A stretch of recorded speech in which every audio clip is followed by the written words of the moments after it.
All right. Hey, everybody. Hey, happy Friday.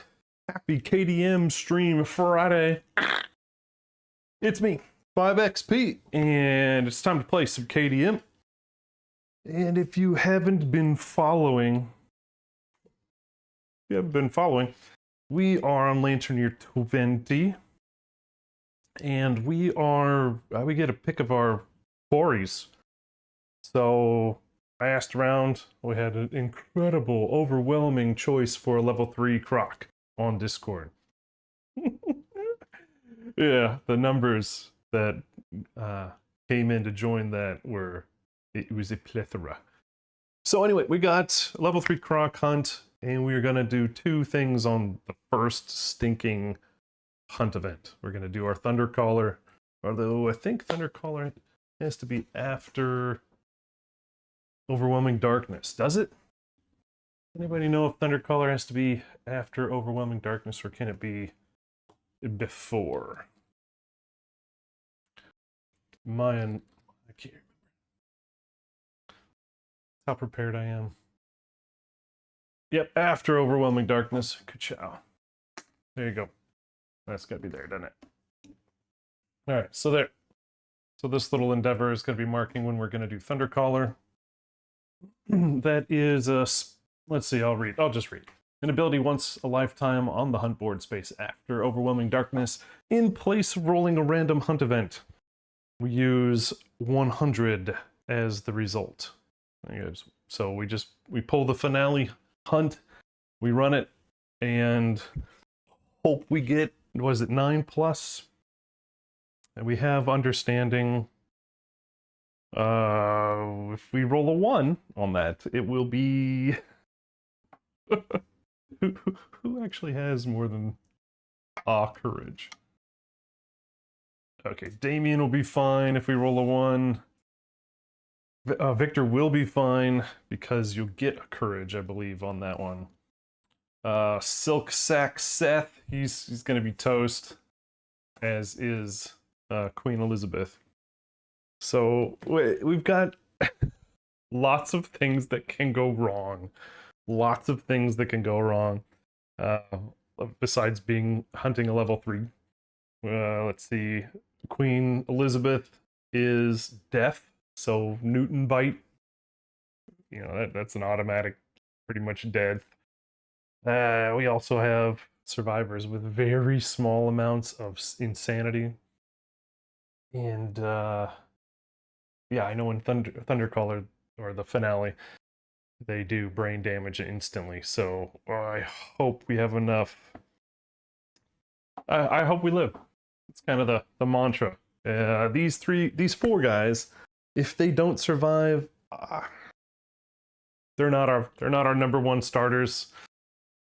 We can afford to lose a couple, and if we do lose a couple, we'll probably fight the Watcher next year, just to get it done, right? I really, to get that over the hump, the soft win. You know, defeating the Watcher is the soft win. The absolute win is, you know, getting to the Gold Smoke Night. That's the campaign finish. So, hopes and dreams, hopes and dreams. So, this is the settlement of Santa Clara, Kingdom Death Monster, hunt, let's see, thriller, slasher, horror-themed settlement where all the survivors named after final girls or villains, or I guess even final guys. Technically, there's one or 2 names from guys that are the final heroes in movies. And there's lots of blood in this one. So all the, you know, nemesises and quarries are very high on bleeds. So pretty thematic. All right. So I don't really feel like chatting too much. Glad you joined me. Let's just get to it. Well, I guess we could talk about that real quick. So Damien is our Thundercaller. I just happen to know, I'm doing it a couple times, we are either going to die or we're going to get gear from that event. And I didn't want to replace anything, so he's going pretty naked. Too naked. He's got rawhide, bandages, and a shield, and 2 empty grid spots. So, just so I don't have to replace any good gear. Victor, he's our Qatar specialist, but I didn't like our dual scrap Qatars in this fight. So he's rolling full silk with the red cloak from the Red Witches, the deprivation bouncy suit, the Tigger TI double gut bouncy trouncy fun suit with our new speaker Colt knife. So he's wearing sharp and the silk bodysuit. So he should be able to take some punishment and dole it out, but he's going to be running red incursion here for us because we need, after getting Vestophobia and losing our black and red chest piece, that hurts. So we need some more elastomer, so we're going to go elastomer farming. Silk Sack Seth, so named because he was found in a silk sack, is rolling full leather with a dome buster.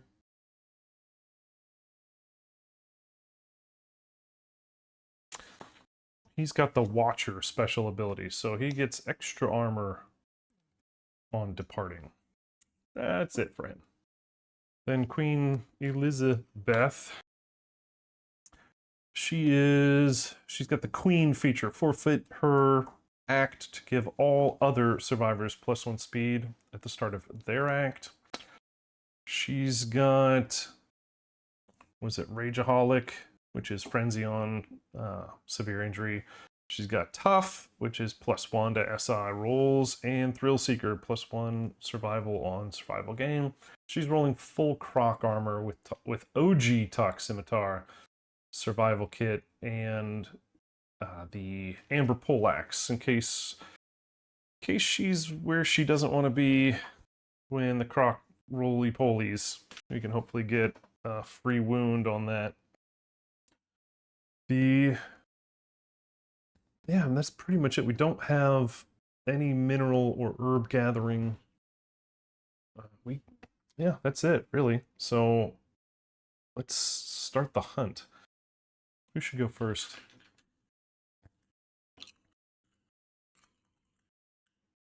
All right, Green will go first, but we're going to do the red incursion.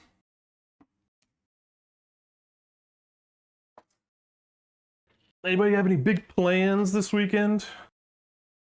Awesome plans to go do something that would make the rest of us feel, I don't know, sad that we weren't included? All right.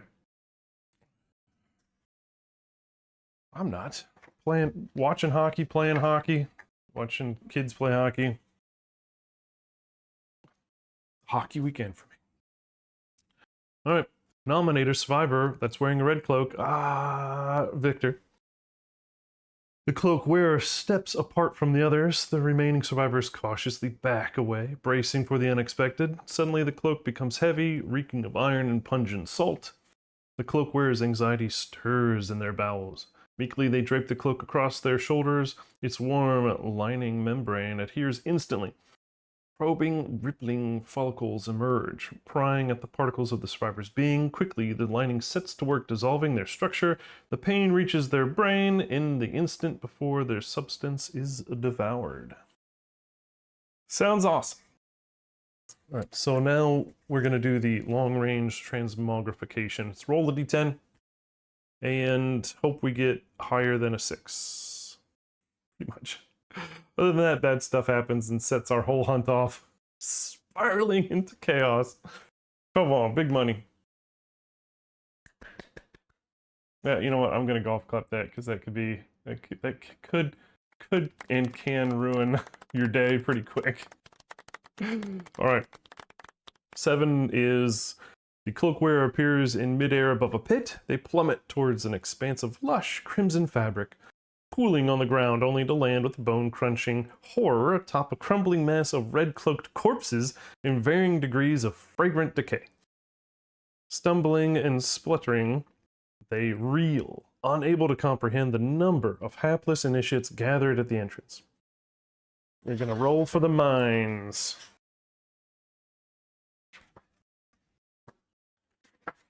Not a bad start. Alright, so this again, just like any herb gathering, iron mining event, same thing. Alright, so cloakwear begins at the corpse pit. Now we like red thread. Red thread is just a hide, but you don't need as much of it as you do the elastomer. So these are the two cards we're looking for. So red thread's a hide, black resin is the elastomer. That's the thing we care about the most. All right. So in the corpse pit, we're gonna roll, and the best we can do is get a thread, and then we continue and continue and continue. Hopefully, because there's some rolls here that give us a lot of elastomer. But we get what we get. We're not gonna throw a fit. Okay, come back here, you jerk. Stay on the pool. 7, is that good? You stumble, sending a masked skull skipping over heaps of the dead. A wry laughing echoes through the empty bone. Gain a red thread and an understanding. You may descend into the fossilized nest or the grimy refinery. So we did get... Oh, why did I put it so far away? Ugh. So we got one red thread. It's a start. Obviously, if we roll higher than a 4 in the nest, we get a resin, but also some...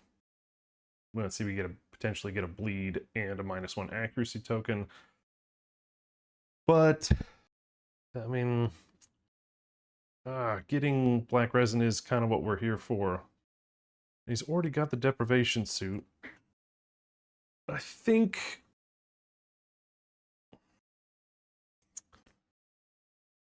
Yeah, the only way we're going to get to the refinery is if we hit 8+ on fossilized nests. So I'm going to jump straight to the refinery. I know. Jumping past. What's up, Ace? Oh, everybody give Def like a standing O. Let's give this guy a golf clap. Saved my bacon last week. It's just like, 5 XP. You forgot the thing with the thing that does the thing. Yeah, you were a huge help last week, man.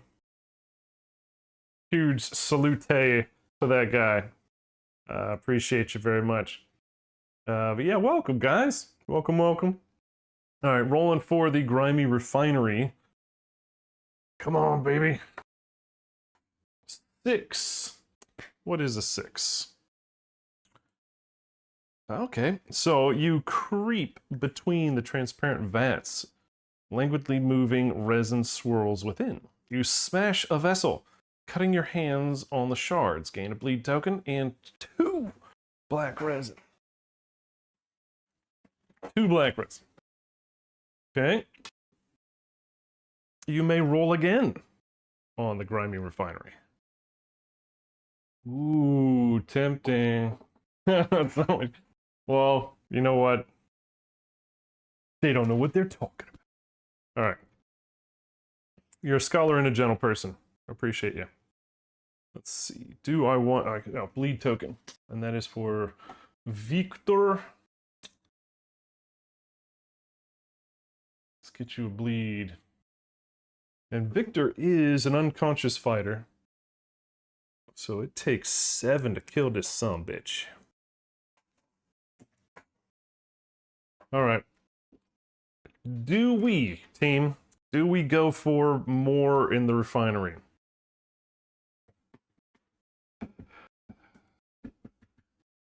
I feel like the answer is yes, right? I feel like we need to go for more. We need so much of this elastomer to build out that black and red. And there's only so many lantern years, I think, left. So, let's see. I'm not reading anything I haven't read before, so I'm not cheating. I'm not cheating. I do feel like I should go again. Oh, we can get the collapsed lung, severe injury. Yeah. All right, you're right. Do it. Do it. 8. Oh. Ooh. All right. So intricately carved channels surround pits of churning black resin, ecstatically boiling. Blood flows through the grooves. They might have been a bit heavy on the wordsmithing. Bit flows through the grooves, warming the elastomer to workable temperatures. You grab unguarded flasks. Gain 2 black resin.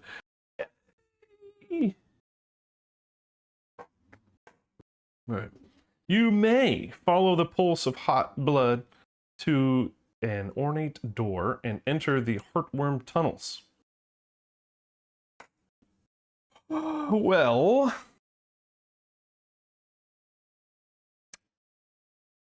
I may enter the tunnels. It could be bad, right? I think we used a reroll on this before. So 1 through 5 is you take potentially a lot of damage to all locations.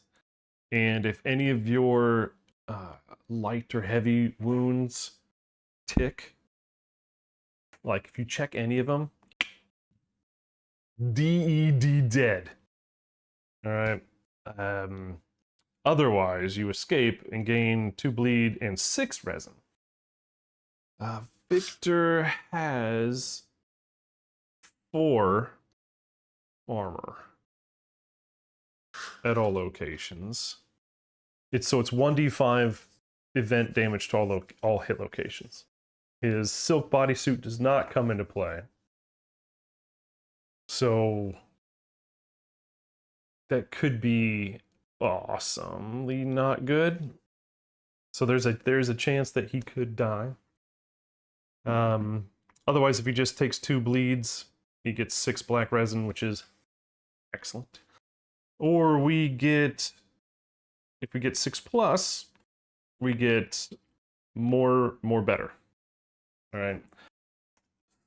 So again, I'll put it to the peanut gallery here.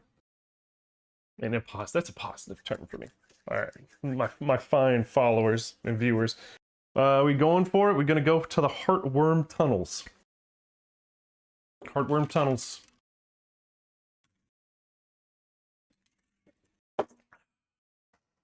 My morning pick me up. I don't think we have a reroll banked. I think we used them all again when my amazing performance against Nico and Braal. I think it was so good. We just had to use all the rerolls. So no, we have no rerolls on this. But hey, I will never say no to rerolls. But we're gonna roll this and see what happens. All right. So that's good. No reroll necessarily needed. You can always queue them, right? You can queue those rerolls all day long. You can even queue them. You can even submit them, like when I'm doing other streams, like painting and whatnot. So go ahead and take rerolls all you want. All right, so 6 plus. Lowering yourself along a passageway, you clutch an outstretched hand. Its flaking, fossilized fingers crumble in your grasp, sending you free-falling. You desperately scan the walls for some grip. The tunnels reveal themselves to be formed on countless interwoven corpses, incomprehensibly shaped and preserved. You land atop a patch of moldering elastomer at the bottom, cut deep by a ruined spike heel sandal suspended in its tacky substance. You sift out shards of bone, faded blue scraps, and red-stained hair from a tarry patch to collect the valuable goo. Gain 6 insanity. Oh dear, Victor. Oh dear, Victor. He's at 32. You know, now I kind of hope he dies, if I'm honest, because then he'll get Killjoy. That could be fun, because then he won't die, right? All right, so gain 6 insanity, 2 bleed tokens. So up to 3 out of 7. Add 6 black resin. Oh yeah. We did it. So we're at 7 in the storage. So add 6 and black resin and 2 iron to the settlement storage. Oh man. We are now getting closer and closer for that full black and red set. Oh, it's going to be delicious, guys. That's excellent. That is one hell of a way to start the hunt. I mean, oh baby. 1, 2, 3, 4 resin and a thread. We already have 4 thread at the settlement, so I do think we're gonna be good. Oh man, that was only the first card too. Yep. See Def. Adios, bud. Again, thank you guys for checking it out. You know, I appreciate those views, follows, likes, subscribes, all that stuff. Not required, appreciated. So, what we have to do now, we still have to do the hunt event. The regular old hunt event. Yeah. Don't worry, I won't do any jump scares if you guys are if I'm minimized and you guys are at work. I'm not going to make you jump out of your seat, although that would be kind of fun once in a while. There might be a Bob Saget. I think that's about as loud as it gets, right? Let's knock on whatever for no Bob Sagets today. That's a bad thing. That's a bad word. All right. Who's green? Green is Silk XF. Triple S. And we're rolling standard. The bone is my 10s. 48.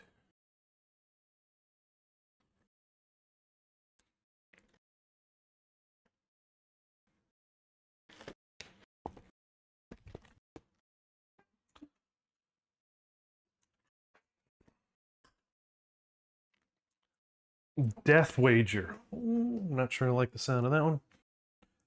Death Wager. The survivors are awoken by a traveler hidden in a deep cloak. The traveler pulls back its hood and reveals a deformed face with 2 chins. Oh, hello. I know who you are. Curving away from each other, each with its own grinning mouth. In a dreamlike state, the survivors all understand this entity is known as the Gambler, and if they speak, they will die. Until this event is complete, only the event revealer may speak. If any other player speaks, their survivor turns cold dead. Well, gee, I feel like we're gonna be okay here, because there's nobody else here at the table. So shush. The survivors must play the gambler's game or be trapped with him forever. Forever. Each survivor rolls a d10.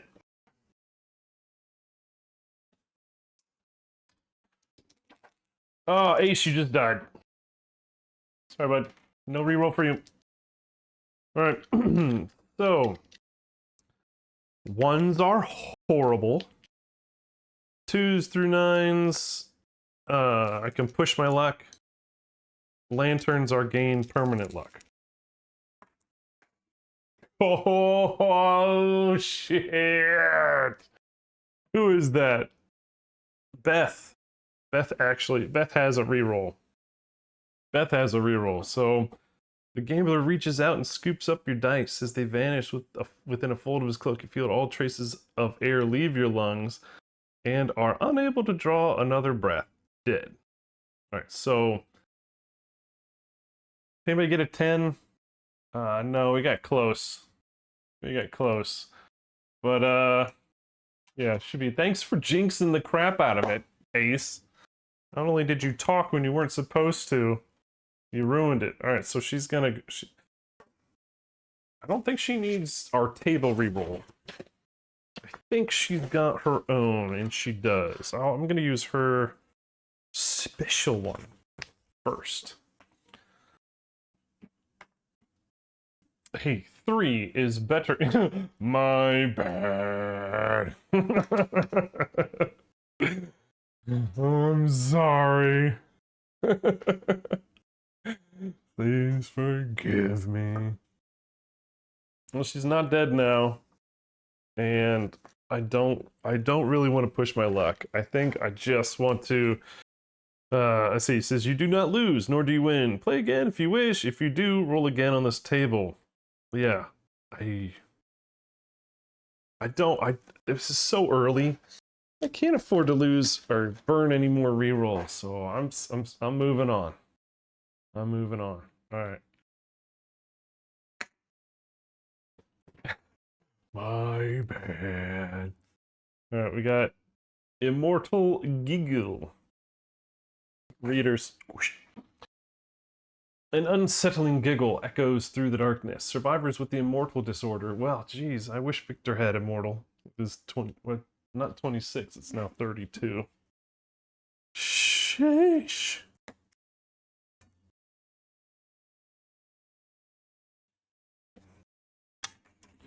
I need him to be immortal, right? There. So, in that moment, their internalized view of themselves changes. Each sets their insanity to 0 and gains the terrified survivor. All of their survivors lose half? Lose half? Oh, that's actually quite devastating.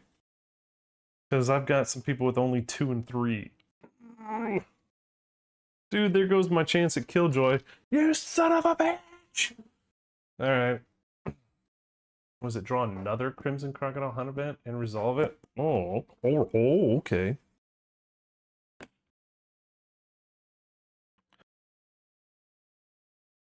Damien. You're now somewhat super insane. Oh, I'm so bummed. I was really hoping Victor would actually die, and we could get Killjoy. Oh, I'm so bummed. I'm so bummed. I'm actually also quite terrified because I know Thundercaller is going to do 2 brain damage to everybody. Oh no.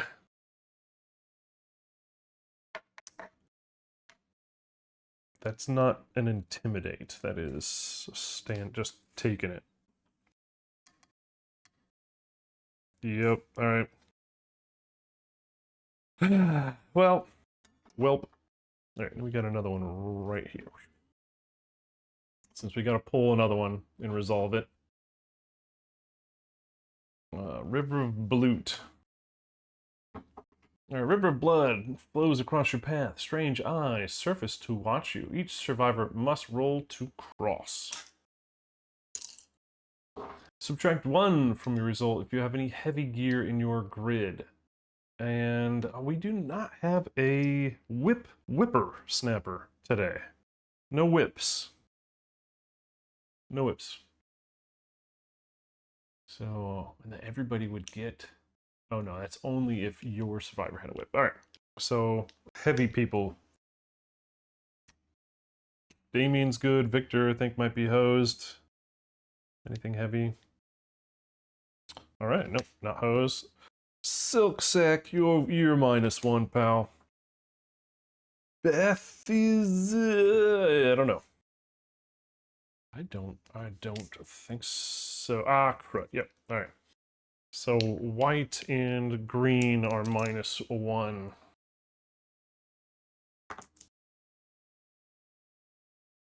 Of course, they're the 2 lowest rollers. Alright, who's the lowest? 2. You swallow a mouthful of blood. It teems with life. Your digestive tract is mangled. Gain a bleed token and vomit out your unwelcomed guest. So she's now at 3. 3 bleed. That actually will help. She's going to be arriving and taking 1 armor off of all locations because of that OG original Toximitar. But being at 3 bleed, she'll be able to add 3 armor everywhere. Alright, so that was white. Green is 3. That is the same thing. So 1 bleed. It's too bad you don't get an insanity from this. I feel like that would make me kind of mentally unbalanced.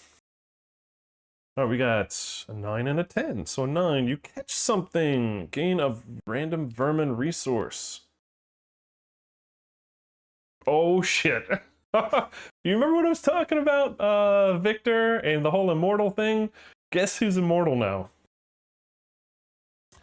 Victor is now immortal.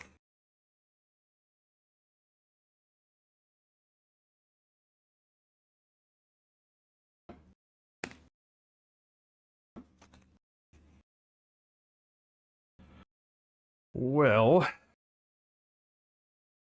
because he's immortal, I think I'm gonna make sure I keep Glass Mask, because that gets him 6 insanity on depart each time he departs. And I'm gonna have to get rid of...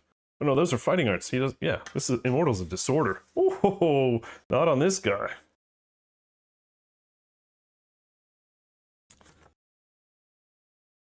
Now he can't use... What is it? Immortal, you can't use survival unless you are insane. If I could spell today. Alright, just to clarify, it is while you are insane. Convert all damage dealt to your hit locations to brain damage. And it says, you're so busy reveling in your own glory, you cannot spend survival while insane. Cannot spend while insane. So, it would have been more amazing when he was at 32, but 16's a decent wall, and he's -2 to all hits. So we'll see how this works. All right, man, we got to get a vermin. I usually don't have those prepped for the table. That's not something that gets pulled very often. We already pulled the blind rocker. That worked real well for us early. And this is Damien's. So I don't really know if there's anything we really care that he gets over another one.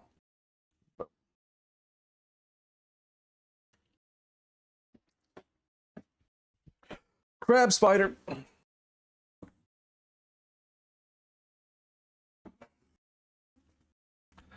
So archive this to gain 3 survival. Could be good.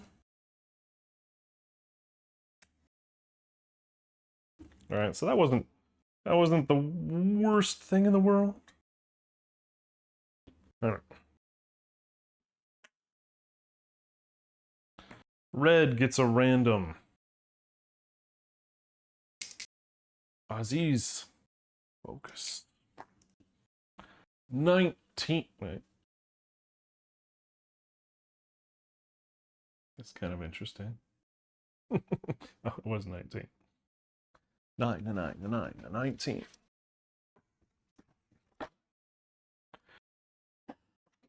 Exhalation of darkness. The survivors are enveloped in a steamy darkness that dims their lantern lights. They become separated from each other and hopelessly lost. If a survivor has leader fighting art, we do. That is Damien. Damien, you're the leader, right? You're the leader. They boldly stride into the clammy darkness and gather everyone. Otherwise, each survivor rolls d10. Lowest person archives. Ooh, yeah, takes damage. Yep. Okay, awesome. Sweet. Nothing burger. Thanks, Damien. Oh, hello. Alright, so not using it, the pillar crap. Dead warrior.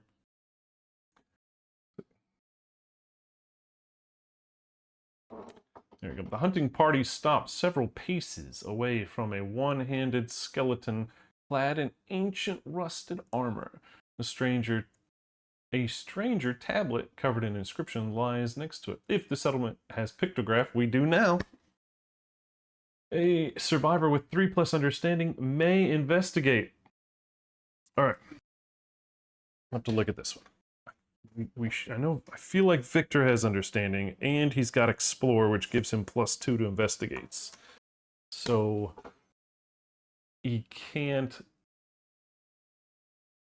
Yeah, that's awful. All right, so it looks like we're getting potentially dead warrior. Is that gonna mess up my? I don't know. We're gonna find out. Nobody has honorable, so that's good. So I guess we got to roll, technically. All right, +2.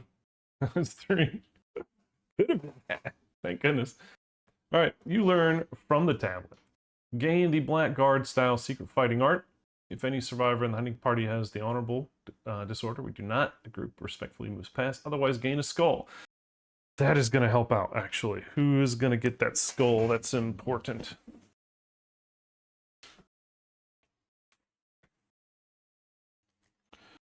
That skull is going to give us that, was it +1 insanity? Yeah, when you gain this, a survivor of your choice. That's going to help out a lot.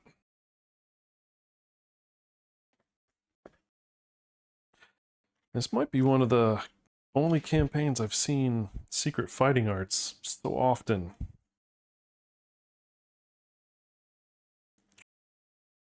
I usually don't get that many of them.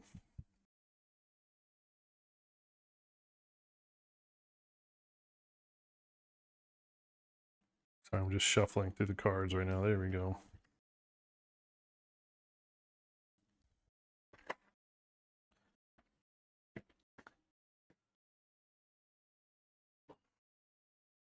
All right, so skull, who's going to get that? That is...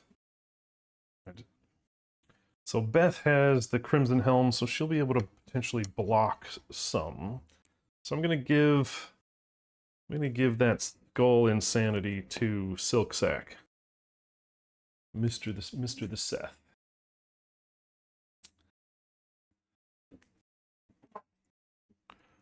All right. So that's that. And then Blackguard style. Swords in your gear grid. Well, nope, no swords. I have a dagger.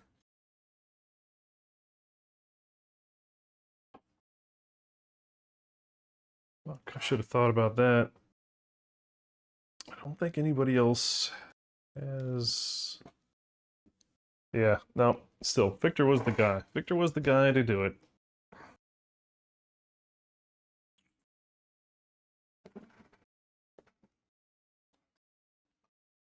That away. Swords in your gear grid gain deflect 1. When you block or deflect a hit with a sword, your next attack that round with the sword gains accuracy, strength, and speed and ignores first strike. Limit once per round. Probably still doesn't change slow though. During the settlement phase, you may spend an endeavor to train a survivor. They gain Blackguard style secret fighting art. You lose it and suffer the broken arm severe injury. That could actually be what I need to do, because I've got some sword people that I would rather have this, if I'm being honest. All right, so we're going to be forcing Victor to get rid of... Where is it? Invigorator. He's keeping unconscious. He's keeping glass mask. Sorry, my man. We were never going to be at 0 insanity and have that work anyway. least that's my hope.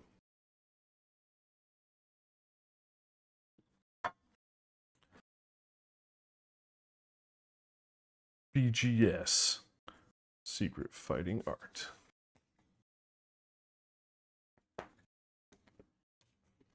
What an eventful hunt so far. Okay.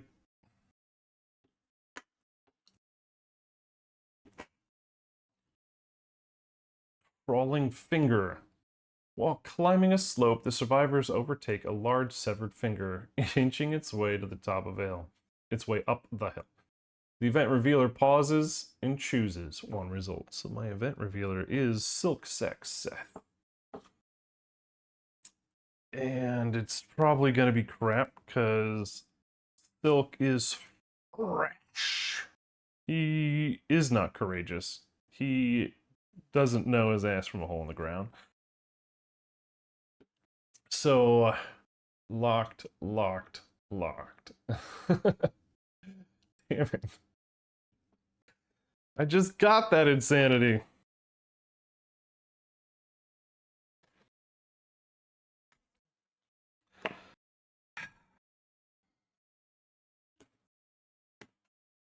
Just got that.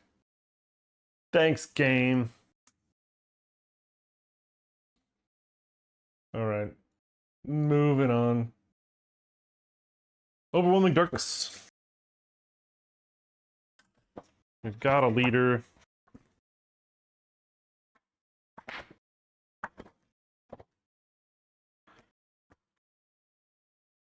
So...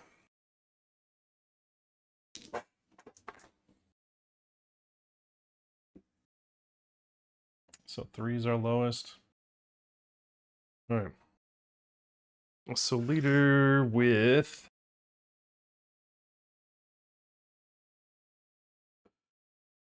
He's courageous and insane. So they can choose to use his courage. I think that's probably what we need to be doing, is brave. Everybody using his braveness. You're so brave.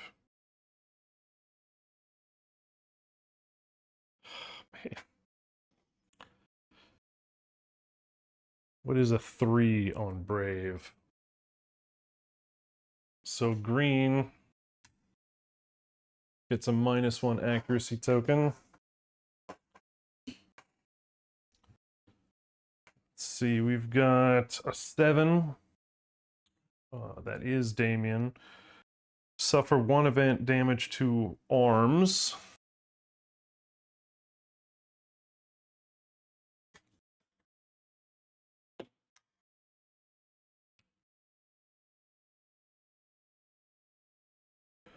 We've got an 8, which is the exact same thing. Lantern held high, cut a path through the teeming darkness, suffer 1 event damage to the arms.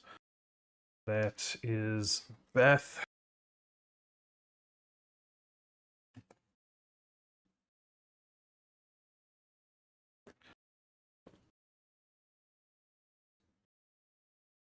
Damien got it too, huh?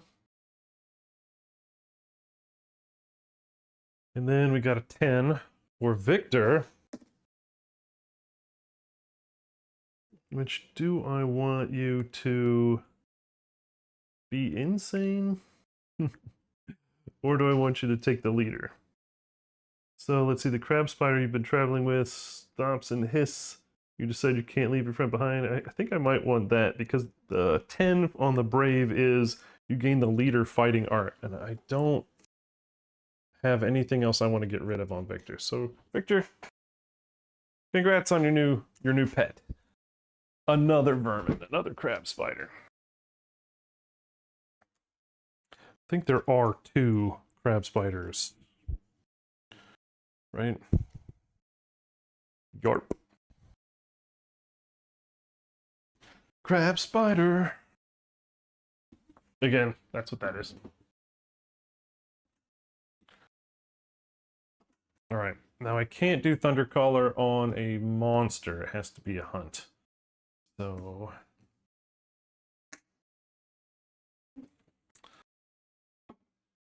Lady in the Blood Lake. Whose was this? This was Victor's. A woman rises from a lake of blood. She makes an offer. In exchange for an eye, she will tell a story. The group may nominate the survivor to suffer the blind, severe head injury. If they do, the woman deftly plucks the eye out of the socket, punctuated by the crunch of grizzle. She mumbles the tale of brave people who defeated a story eater. As the survivors listen, their blood pressure accelerates. Survivors with any bleed tokens gain +1 accuracy token and another bleed token. Oh, great. If the event revealer is not deaf,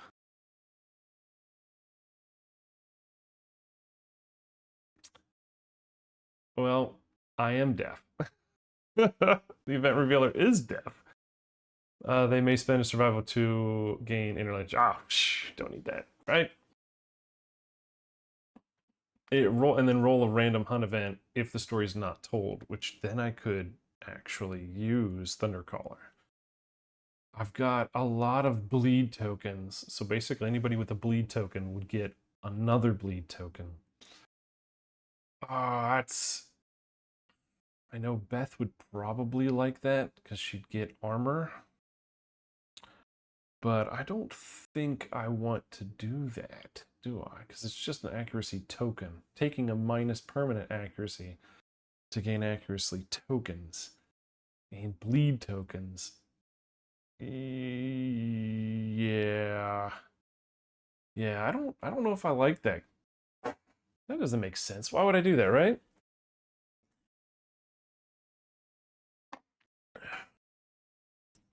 I'm trying to think. I've already got somebody that has blind.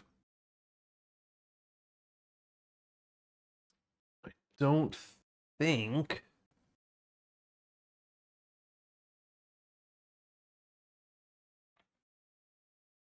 I'm sorry, I'm looking at my patterns.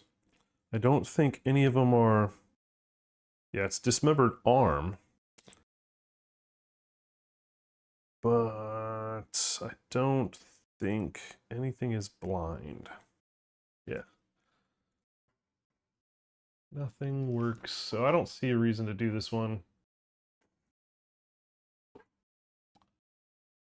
I mean, Beth could take it, and then she'd get frenzied. I don't really know if I want frenzied. Although, she'd get more brain...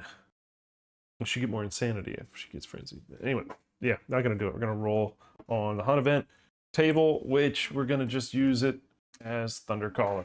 Just, yep, that's what we're doing. We're doing it live.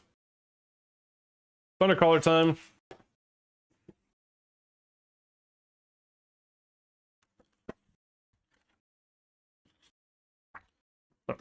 All right, so we got the finale.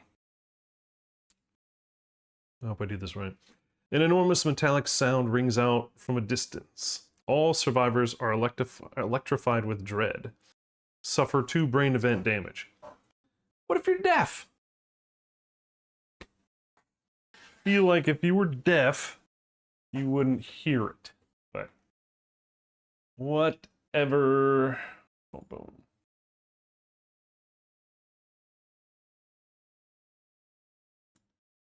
All right, he actually lost his earlier. So I got 2 people on the brink of trauma.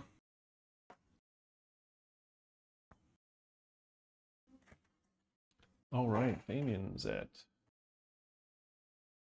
6 now.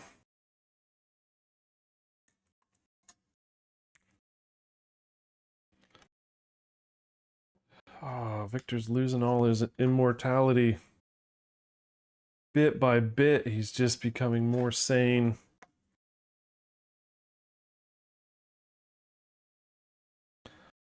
Poor guy. All right. The survivors may follow the sound, otherwise they panic and retreat in the opposite direction. End the event and move the survivors 2 spaces back on the hunt board. Nope. All right. Each survivor gains a courage. and gingerly approaches the sound. As they travel, they pass shattered corpses and of strange beasts. So everybody gets a courage. I don't know if that's going to trigger anything. Alright. Not for Damien. Oh, Victor! Victor's bold. Silk Sack Seth gets his first taste of courage. What about you, Beth? Nope. Oh yeah, she lost to courage in the Nico fight. Otherwise, she would be bold, emboldened. All right, Victor. It's happened during the hunt. Scam likely. Go away. So this is Triumph. Prepared. Add Hunt XP to your roll when determining Straggler. Alright. Roll a d10. Yo, Boomer! Oh, yeah, I feel like it's right there. Right there. No. Come on, Aziz. You kill it. Aziz! No, man. Welcome. Level 3. Aziz, focus. Level 3. And we're doing Thundercaller right now. And somebody just was emboldened. 8. Is 8 good enough for a permanent anything? Yes! Victor. Permanent strength. I like that.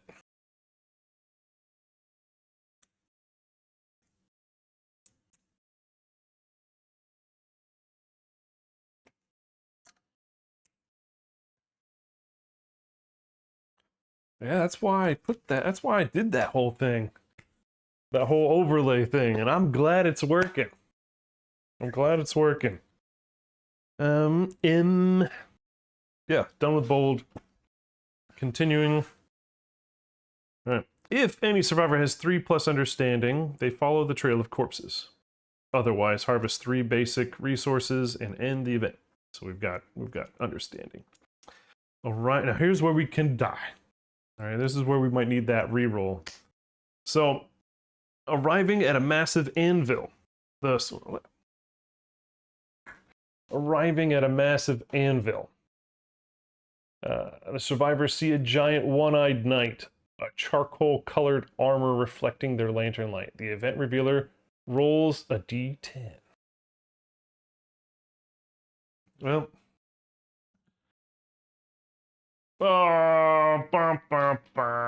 5. Alright, so the knight approaches the survivors in an instant. It chops off a random survivor's ear. Who's getting it? 1, 2, 3, 4, 5, 6, 7, 8. Silk Sack Seth just had his ear.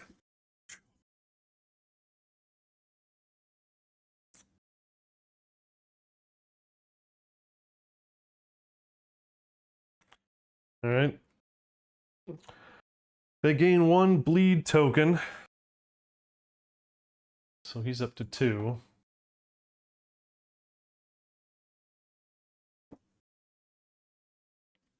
Well, so we could use it. We've got a reroll for it.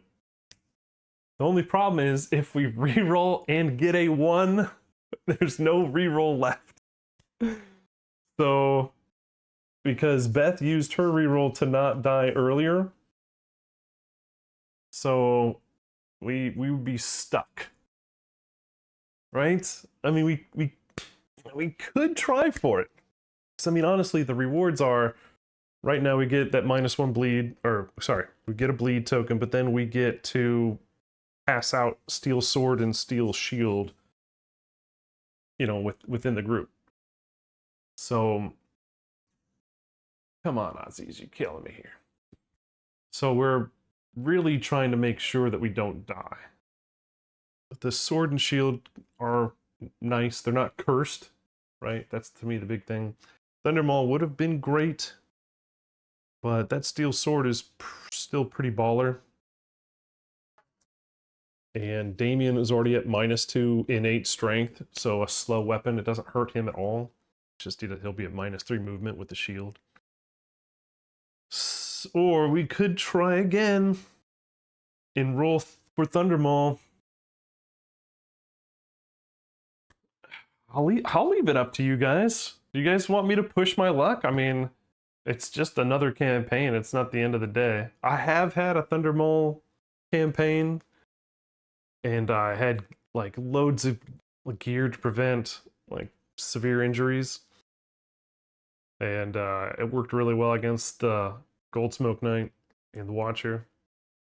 But we don't really have those gear pieces in this campaign. But getting One Eye would be pretty awesome as well. So there's a 20% chance to get something good.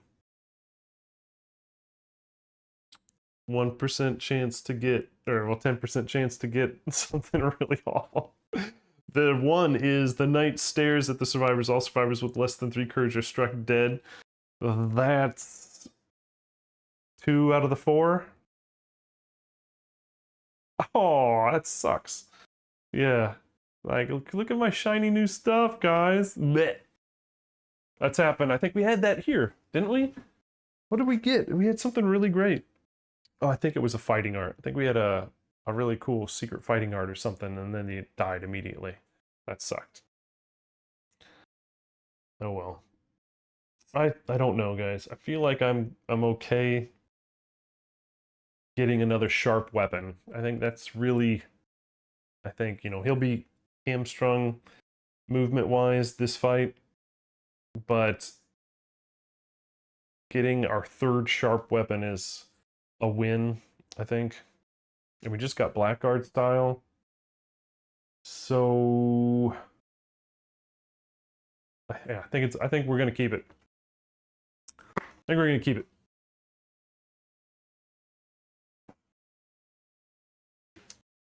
Where is my card binder?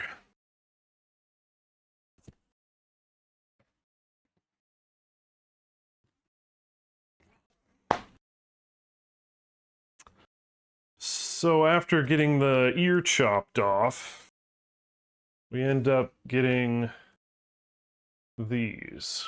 All right, do I need to read anything for you guys? So they gain a bleed token, then it strikes the anvil, blinding the survivors with a churning wall of sound. When they open their eyes, the night is gone, and the steel sword and steel shield rare gear rest in its place. The group divides the gear between them. So Thundermaul would be fun. Damien is a club spec, but it's also cursed and has chance of doing like damage to themselves and brain damage to everybody else. So I'm okay with this result. Yes, I am. I love this one because not only is it sharp, it's also barbed. So on perfect hits, it gains another D10. That's awesome. All right. For the rest of the attack, right? This one's kind of crummy, but also kind of great. High strength if you're going for shield spec. -3 movement it's rough. It's rough. But this is fantastic. So we can either spend an act or a survival to ignore a hit. Well, both of those are going on Damien, as I really don't want to replace anything else. He now has weapons. He actually has 2 shields now. I'll erase Thundercaller.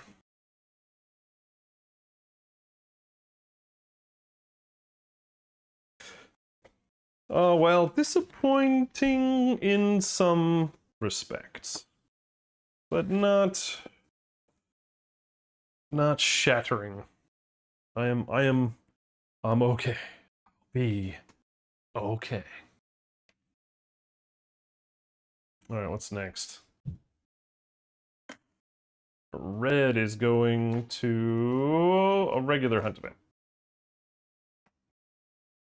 I actually made a mini of my Thunder Maul lady. I took not in Tobra.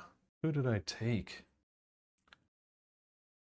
Man, I took a resin mini, swapped out its arm with a Thunder Maul instead of a lantern. It looks amazing.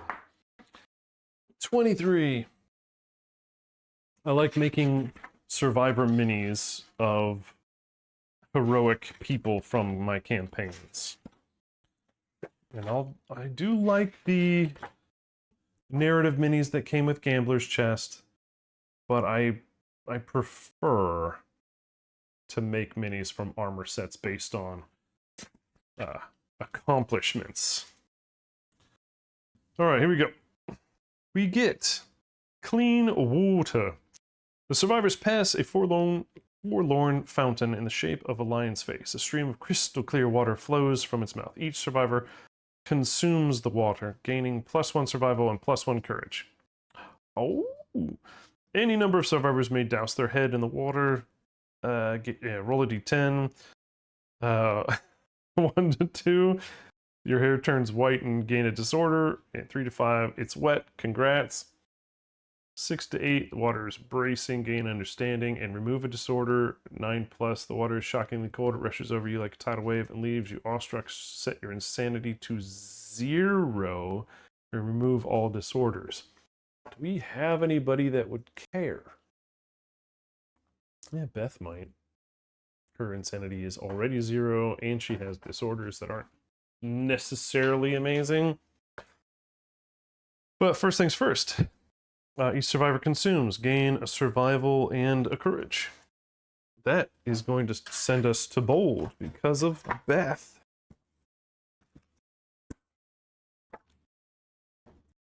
It's bold! It's incredibly cheesy. So everybody gains a survival.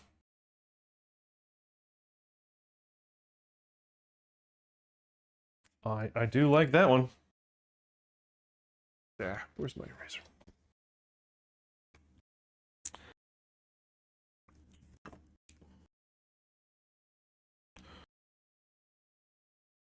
So no one has big, awesome plans for this weekend? No one's doing anything cool?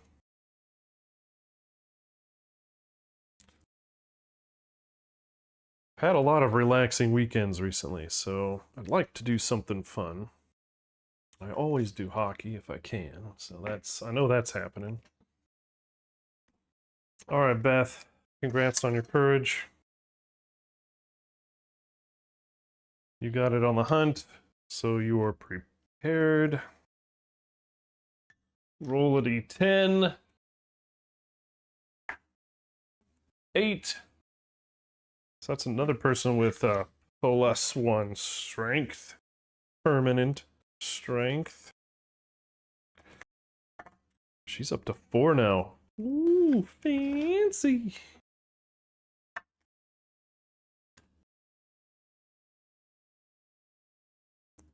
Think you're better than me? Silk's up to 2 courage. Victor's now at 4. Damien is 2 away from seeing the truth. That boy courageous.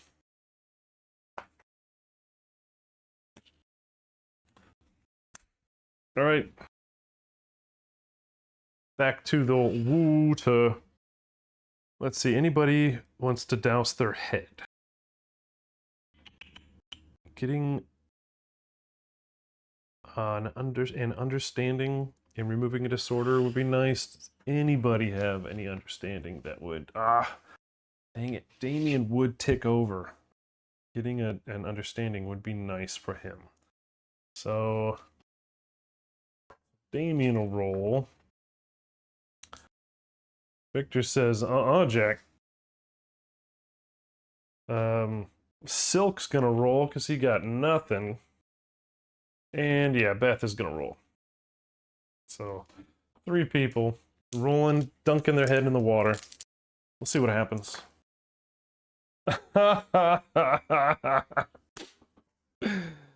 Oh, come on now. All right, let's do Beth. So she gains an understanding and removes a disorder.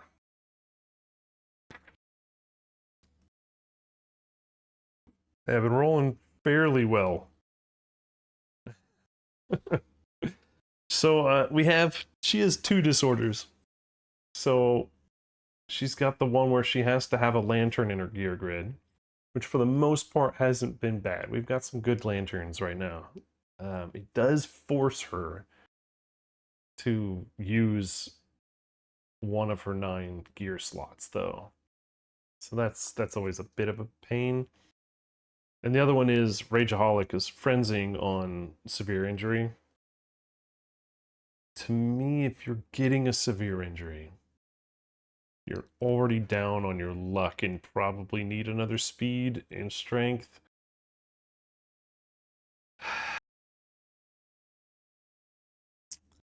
Yeah, I don't know. But obviously frenzying prevents survival usage. So, all right, we're going to go ahead and get rid of Rageaholic. We're going to get rid of Rageaholic because I'd rather her be able to use them instead of being forced to have a giant stack of survival and not being able to use it. Okay, now let's talk about these clowns. A 1 for Seth. What does that do for you, dude? You couldn't even drink water? You gain a random disorder. Like, you can't even do that correctly, guys. Failed to drink water. And I'm not using a reroll on this, it's just the disorder. Silk Sack Seth is so fresh. He's got no fighting arts, no disorders. So this will give him some character. Some quirk, I hope. I swear, if it's some debilitating festophobia, hemophobia, I'll flip tables. I might rage quit. Stream ended.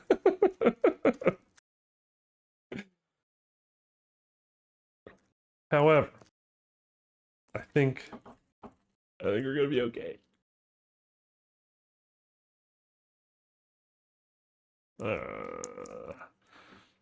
Okay, Kinky.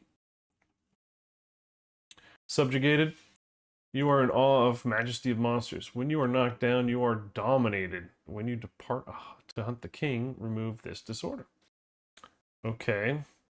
Does anybody remember what keyword dominated means? I sure as heck don't.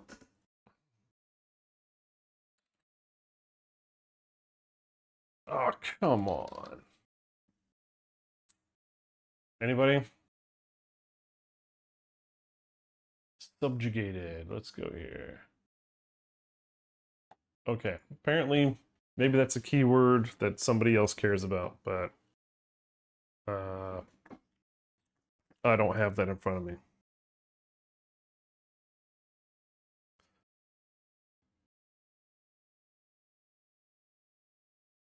What is it? It says dominated on knockdown. Does anybody know what that is?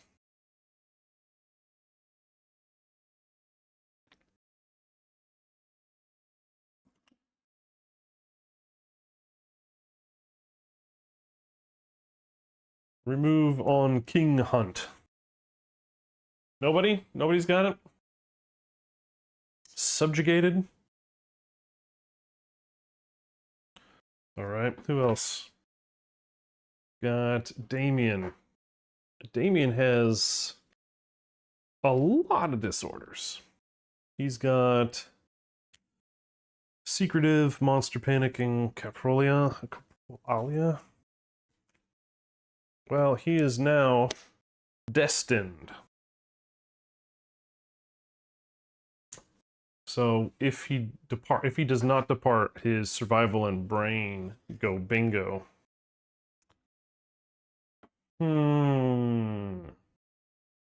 Secretive and destined sound like a terrible combination. So let's not have that anymore.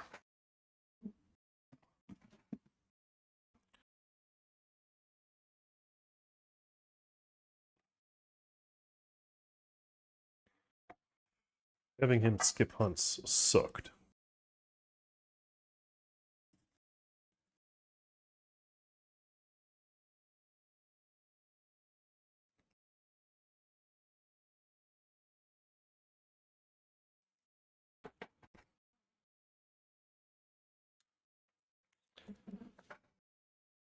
All right, since...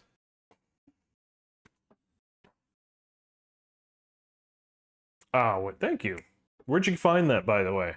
I want to see your, cite your sources, man. Everybody knows that. God. Gonna get a 0 on your paper if you don't cite your sources.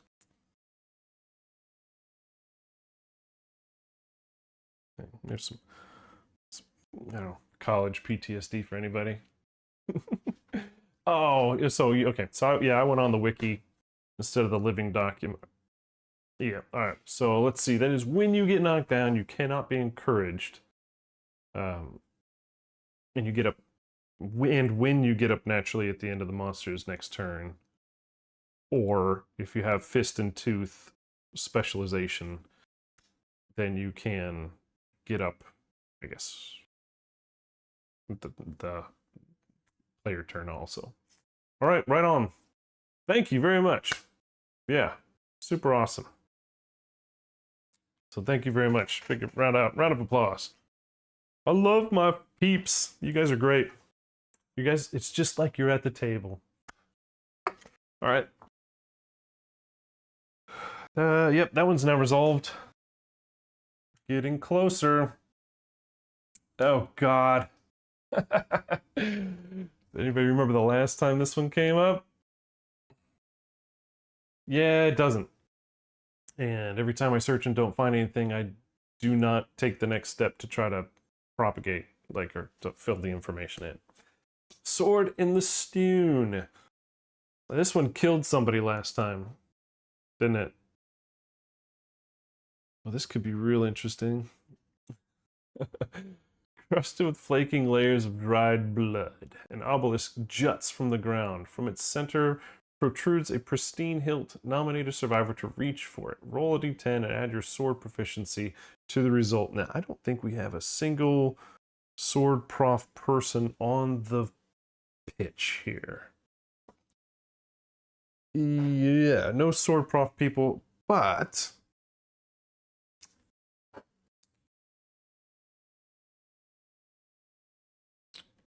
like, I mean, this could be a way to get rid of a deprivation suit should I roll 10 and give my new Blackguard swordsman a sword.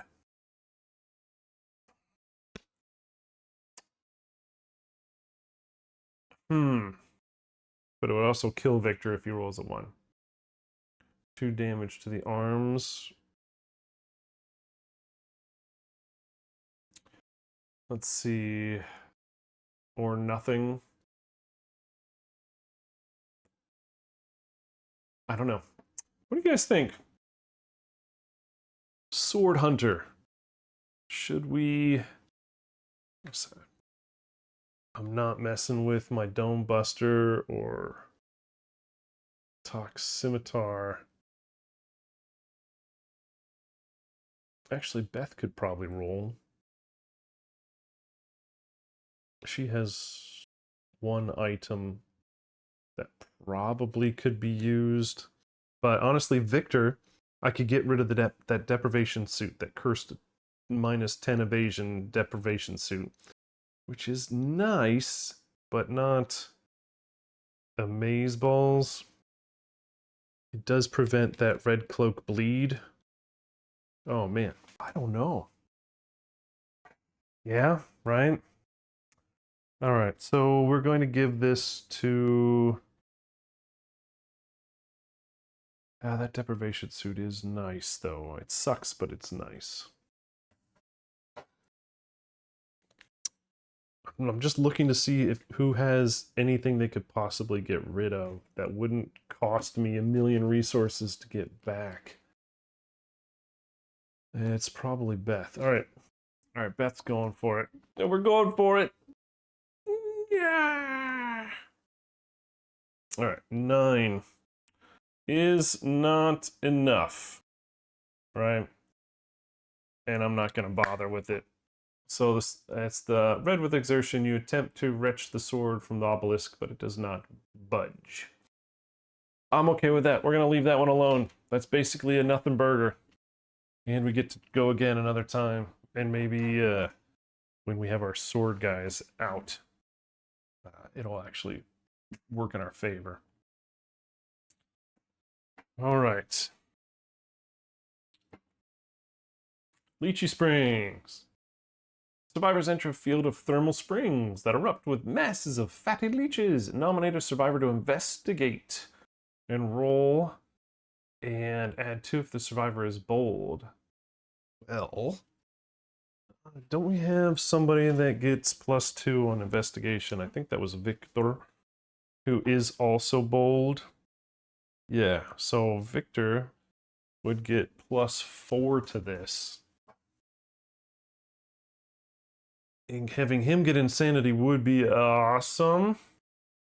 Because that's our immortal bad guy, our awesome bad guy. Let's see, what's this? The other one is noticing the leech's eating pattern. You decide to plunge your bare feet into deep patches. Gain a courage. They snack.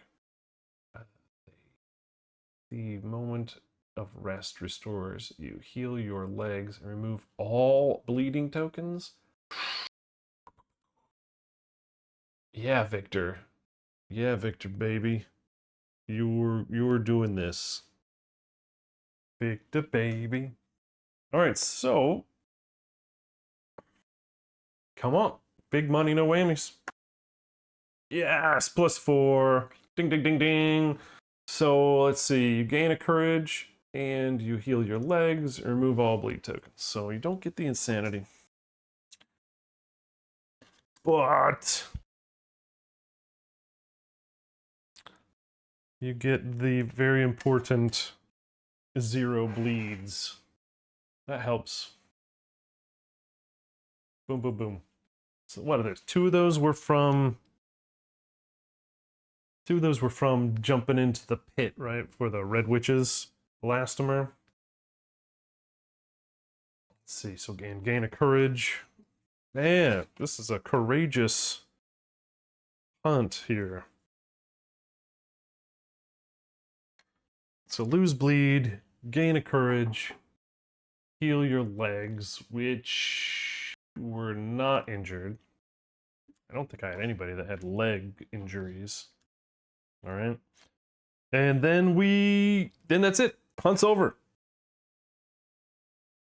You know what? I think we're going to golf clap that one.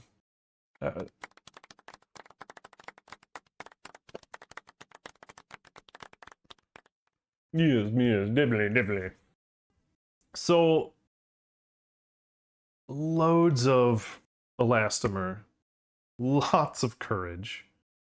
We got the steel sword and shield, plenty of disorders. Victor became immortal. I really think that was probably as good as we could get for the level 3 hunt. Yeah, okay, could have gotten One Eye, right? Could have gotten, Thunder Maul. But I'm pretty happy with the way this one went.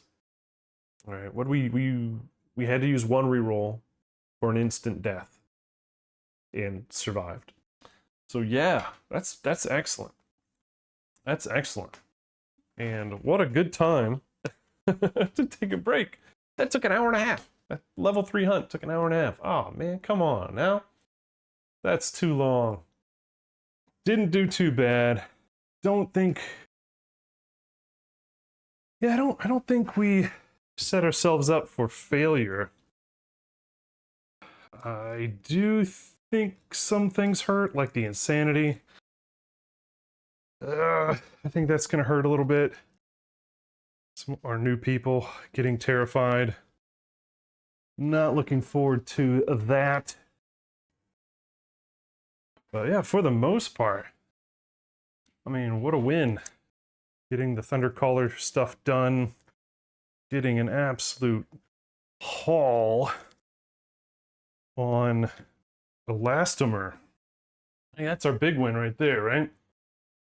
The Elastomer. Let's see.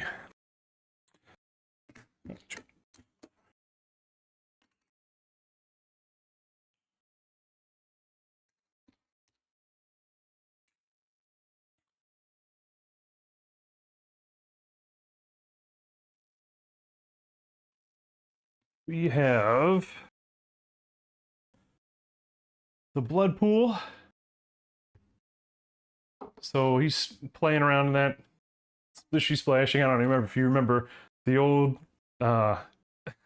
Captain Hook. What is it? Peter Pan, Disney Peter Pan. When the Croc's kind of just sitting on a rock splashing in the water. That's the way I imagine this guy splashing in that blood pool, just waiting for food. That's honestly the personality I give to the Croc. Not an angry not an angry Croc, just an absolute monster of a beast Croc who's waiting for things to fall in its mouth. So that gives me joy thinking of that Croc from Peter Pan. So we've got the blood pool. This one is a way for us to get insanity. So it's a level 3, so if we roll 4 to 10, we're getting 3 insanity. That's probably what we're going to have to do here with some of these young'uns. We also drew the Nightmare Tree. So it's an obstacle, so even the monster can't, play with it. Right? It can't smash through it. So it will stop rolls. It will prevent line of sight. So it'll come into play, I think, in this fight. And we also can grab some resources from it. Really, 3 to 5. So 3 numbers out of the 10 get us a negative. The other one is we get 1 arm damage and a lonely ant resource, which is more resources, which is good. And a broken lantern, so scrap. So I don't know. We'll see how things go for that, whether that gets utilized. And then, of course, Survivor Corps. We're going to have somebody use this one as well. So Beth or Seth are going to have to use this to get insanity. It's not tied to monster level. It is straight insanity. You either get 1, 2, and a resource, or 3, and a skull. Now, of course, I think that means we get nothing, because there is only 1 skull in the resource deck. And we have it.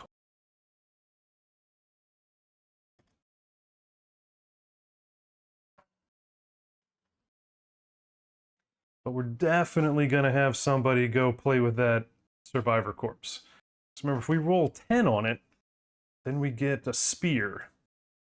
So that's probably going to be Beth. Beth's probably going to go after that spear. Or after that Survivor Corpse. Oh yeah! So let's switch out that and bring out this mini. This one has a sword and a shield. I grabbed a couple minis just in case, the result of Thundercaller, or based on the result of Thundercaller, change the mini, swap it out for WYSIWYG.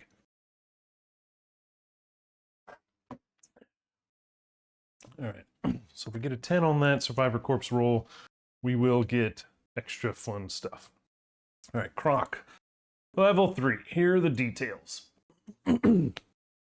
Its toughness is 15. Recently we've had no issues getting 15s.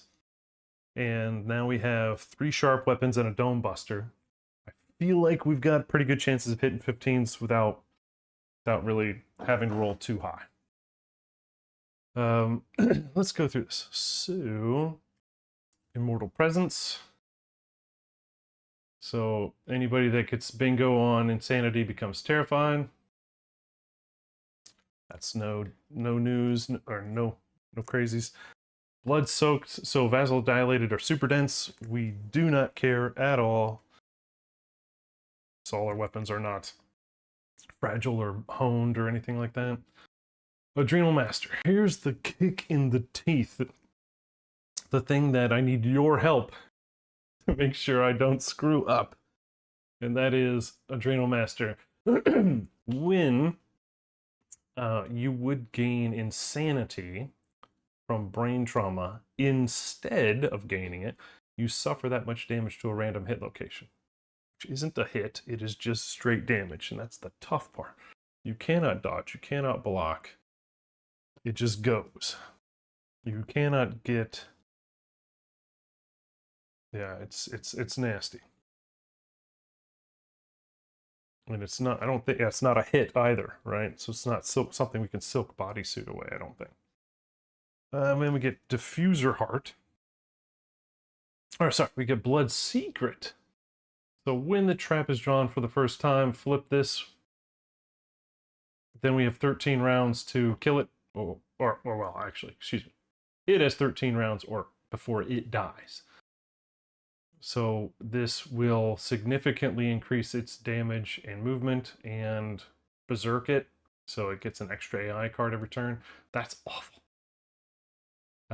At the end of each round, add a token to this, and when it gets to 13, the monster will just die. So he's getting his own death count. But 13 rounds, I sure as heck hope this doesn't last 13 rounds. Right? And I do have a confession. I shuffled the hit location earlier today, and when I was putting it on the board, I saw that the trap was the bottom card. And I thought to myself, I could leave that there. And just, but it felt like I was faking the randomness of it. Like, part of me playing the game is that I don't know where it is. So I reshuffled it. Oh, it's going to come back and bite me. But having the Diffuser Heart or whatever, or excuse me, the Blood Secret not go all the way to the bottom of the deck felt like cheating because I knew where it was. So I shuffled it. Oh, it's going to come back and haunt me. All right, it's going to be the first card like the Red Witches. If you did not watch that fight, you can't unless, well, actually, you should be able to watch it on Twitch for another week. But I have not put that video up yet because I have to go through all the mini 5XP moments and make sure those get highlighted appropriately. It's embarrassing. How we survived that fight, it's a miracle. Death is the only reason that we survived that fight. Oh, so many 5XP moments in that game. Oh, it was brutal.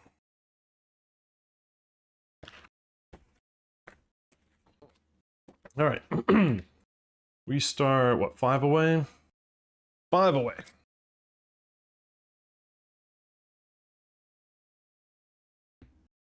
Beth. Be right there. 1, 2, 3, 4, 5. Yep. Do I have anybody that needs to be the main target of this stuff that I need to be blocking with? My Dome Buster has a shield. My Toximitar, which is white, does not have a shield. Damien, my new steel shield. Oh, he's got a round leather shield as well. The double shielding. Technically, the steel shield is not blocking. So I could use him, Damien, as my tank. There we go. Then I'll move these guys around. Right, yes, no. I really don't care. I don't have any ranged weapons. So we're gonna give monster controller to Damien. And we'll see how this goes. Alright, guys.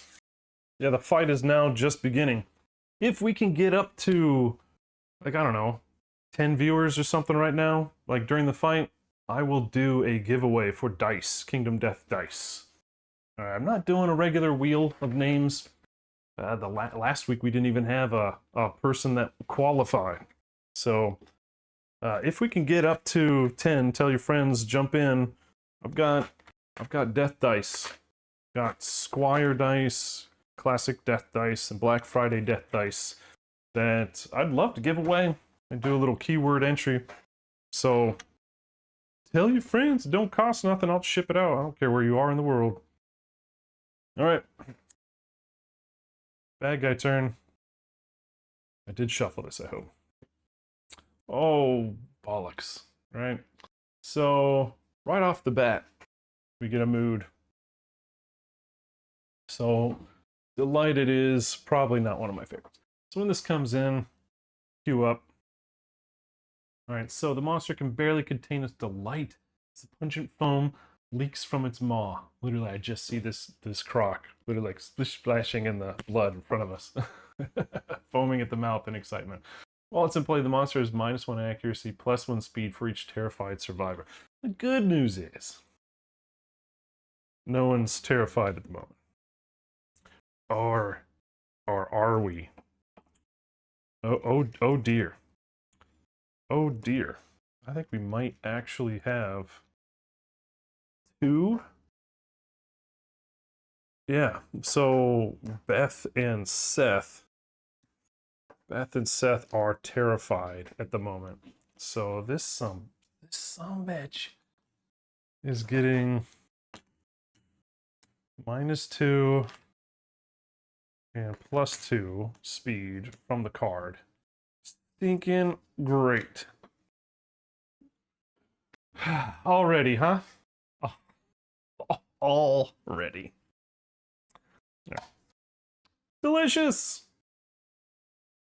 Alright, closest threat and range. No, alright, so we're going to be doing Damien here. Move into range and attack.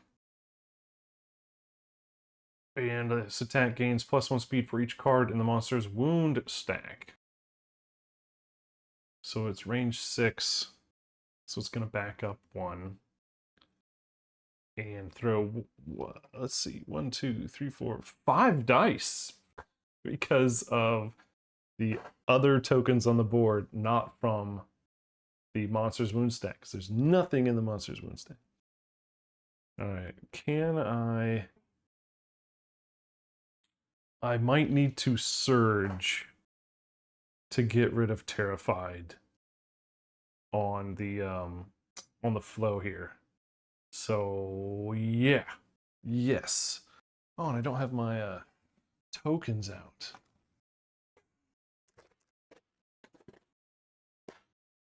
One nice way to keep track of your expenditures, your survival expenditures, are the tokens. I think they have them on sale on the store.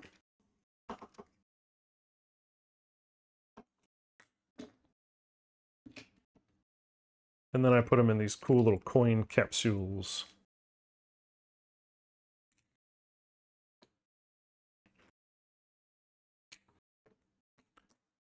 I don't know. The coin capsules are not necessary. They just add a little bit of weight to them, a little bit of heft to make it, more like, feel like poker chips. You can also do poker chips if you want. Make your own stickers, poker chip ones. I know players love to have something in their hands at the table. So, like if you're a GM, giving your players something to have is always a plus.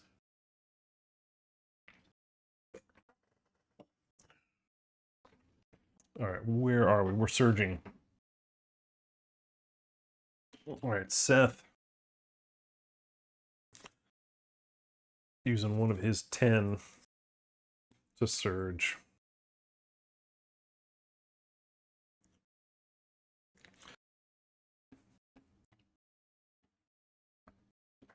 And that's to get rid... Oh, he doesn't have any stinky... I forgot about that part. If you have at least this insanity, you can do that. So maybe he's not, because I don't have any way of gaining insanity, do I?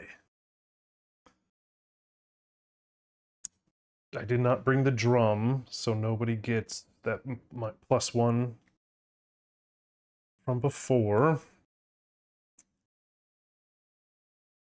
That's a tough one.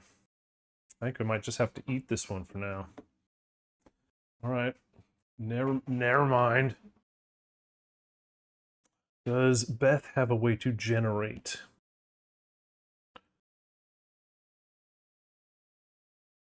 I'll tell you what, Beth, though, is going to surge to Mind Lock. She's going to get herself a Mind Lock token. That should help her a little bit.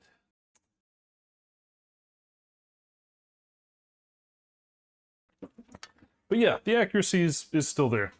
It's we're gonna be okay here. Right. Right. So we get 1 from the card, 2 from the level, 2 from Terrified, -2 accuracy from Terrified. So we're hitting a 9 or better. And of course, Damien is 2 evasion, so it literally is lanterns. All right, he gets a insanity being targeted. So many things to deal with. So many things to deal with. Lanterns only. Yay! Okay, but that is it yay? Yay, merrily yay. If the monster attacked with 10 speed is fired off too many of its scab fingers, the monster gains a -toughness token and is knocked down. Would that not be the best? Right? Wouldn't that be the best? Wah, wah, wah. Okay. So there's nothing there.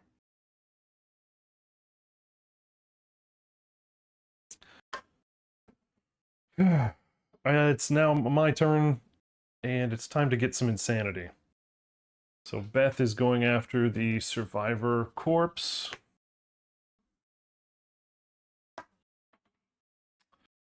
Four on the corpse.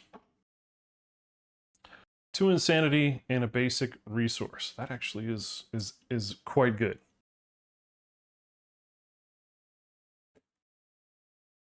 It's the only one that would have given us a resource we didn't already have.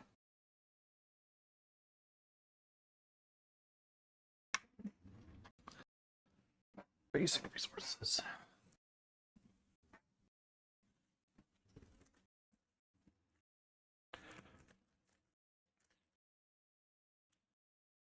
Yeah, the skull, if we didn't already have a skull, the skull would be a real nice one.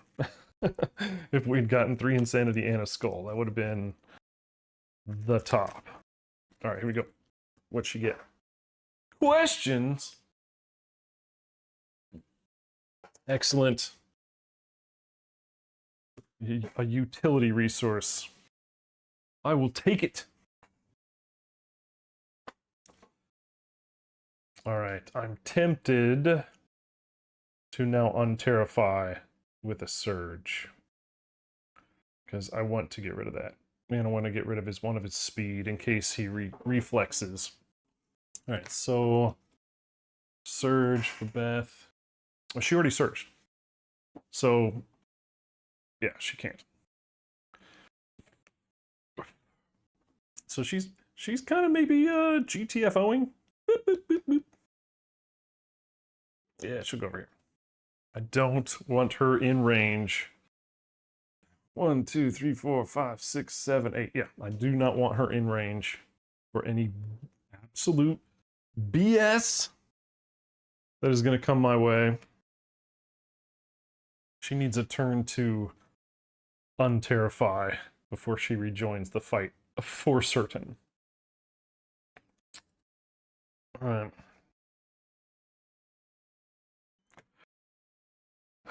Well, Damien, honestly, he can only move 2. Alright, because the shield is -3. That doesn't help so much. Does anybody need unbleeding?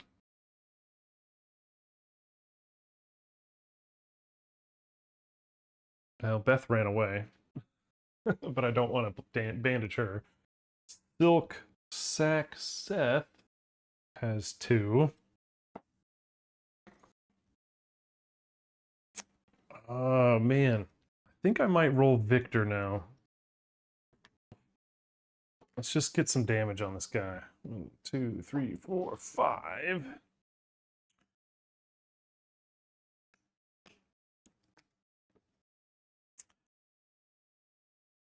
And he's rolling 3 dice. He's using his Colt Speaker knife. What's he hitting on? 6. 5s. 5s are better. 5s are better. 2 hits.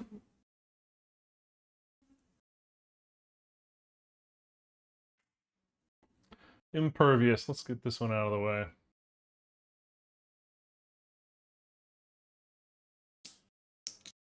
White is my actual crit die.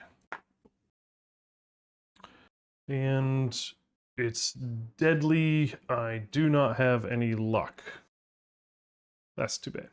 Alright, so nothing happens with Impervious, and now 99 Finger Spine is on the table. Alright, Juicy Jowls. Lashy and sticky, the acerbic smell of monster's breath burns your nostrils. Okay. I would like you to die. Well, that's not exactly amazing. So 4, 7, 7, but it is enough to wound. Alright. It is enough to wound. We're getting 1 on him. That's a start.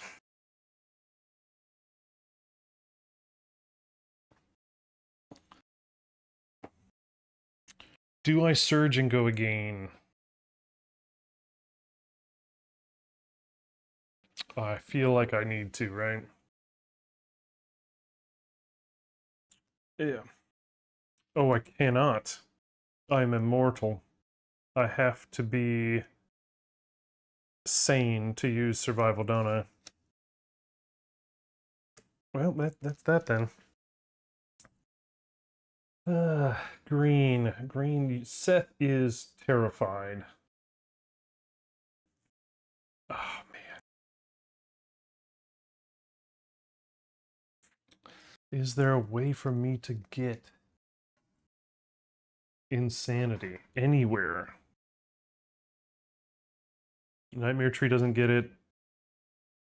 Blood Pool does, but that's right in front of the monster.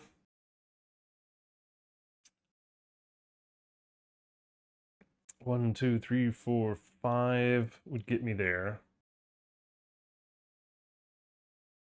Action would utilize the blood pool, and then Surge would remove Terrified.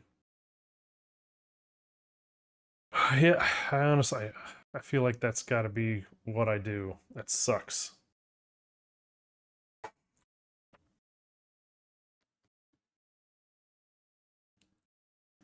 All right, act to roll. That's not very high. No, that is exactly what I need. That's 3 insanity. All right, then I surge.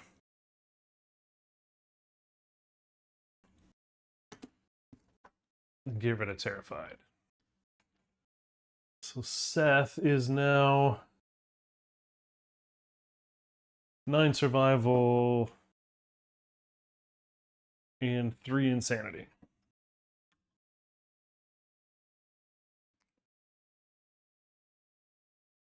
That is a lot better. And now I'm not entirely sure what to do with Victor, or Damien. That -3 movement. 1, 2, 3, 4. Doesn't doesn't make me the closest facing. So I tell you what. I am going to move my 2 and then activate Rawhide Headband and check out the top 2 AI cards. We have, for choice, Immortal Roar, which would be really bad. Excuse me. That would hurt me. So each target rolls d10 if the result is 4 plus and higher than your courage, which is probably going to happen, except for Damien. Maybe Victor. Seth and Beth are... They're probably not going to succeed that one. They would get knockback 5 and take 3 brain damage, which would bring Seth back to bingo and terrified, and would make Beth have to roll... Oh no, wait, she has her mind lock token, so she'd be okay. And then perform basic action targeting the furthest survivor in range, which would be Damien. Excuse me. And I probably need to surge to block at one of those flows. Let's see. Or we have repeating bite. When this card is revealed, place it back on top, face up. Ignore manipulation of the AI deck. Place a token on the card. The attack gains 1 damage for each token on the card. And, we just have to wound it to get rid of it. So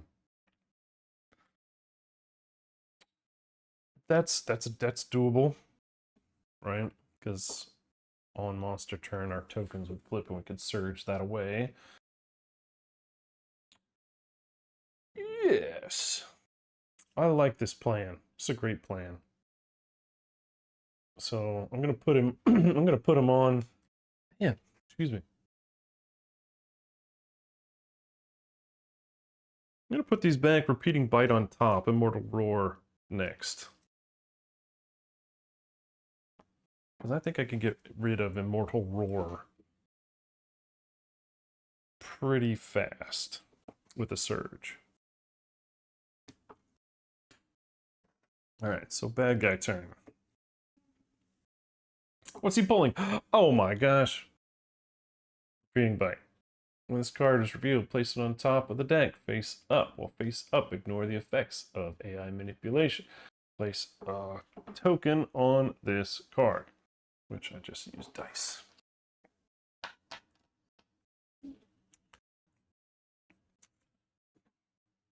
All right, pick a target, closest threat facing, or well, actually now there's a flow, and I'm gonna try kill you, which would be, so surging with Seth. Attacking with the Dome Buster. That is a hit. Oh, I thought that was impervious for a second. I was going to freak out. All right. Then he is rolling to wound.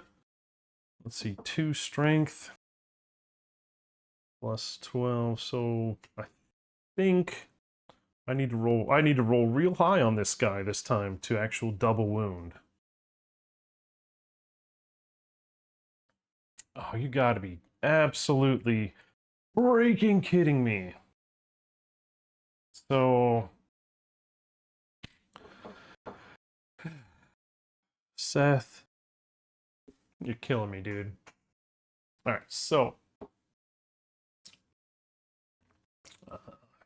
Aziz, So, vasodilated. So the monster flashes a toothy grin, its fingers swirl, the blood in your limb drain, your weapon tumbles, you are disarmed. 1, 2, 3, 4, 5. All right. So disarming it, flings it away. That is not really what I wanted. I don't really want to reroll that. Do I want to reroll that? Use a table reroll for that. Ah.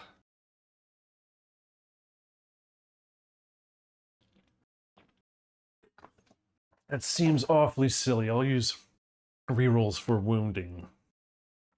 All right, so you fail, but let's see. No, actually, screw it. I'm using a table reroll for this one.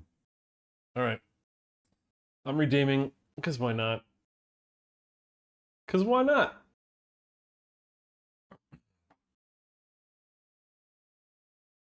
There we go. 6. That's better. All right, so table reroll used. 6 plus 2 plus 12. It's a double. Double wounder. Way to go, Seth. I knew you had it in you.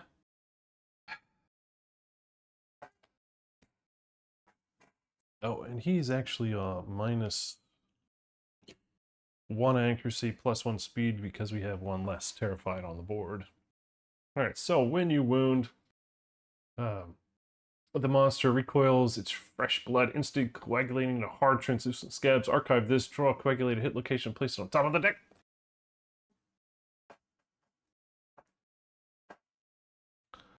And it is his right side. Well, what do you know? Well, depending on how this goes, I might be able to hit that. All right, so now he doesn't have a card to use, right? So nothing happens, right? We've destroyed him. We've deflowed him. Ah, this happens so rarely, and I can never remember what happens here. So we pulled the AI card. During the flow, we surged, hit him, removed the AI card. Actually, no, wait. It would... Technically, we'd be playing it, right? We'd be playing the AI card. 2 wounds would be taken from here. Yes, no? I know that one goes.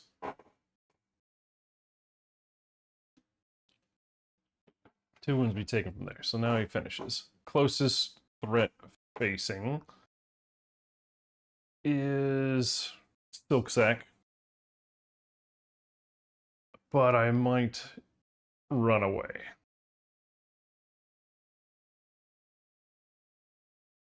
I might run away before on the flow.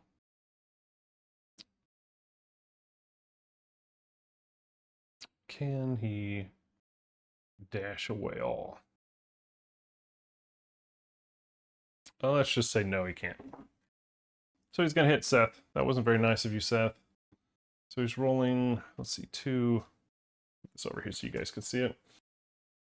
Rolling 2 plus 3.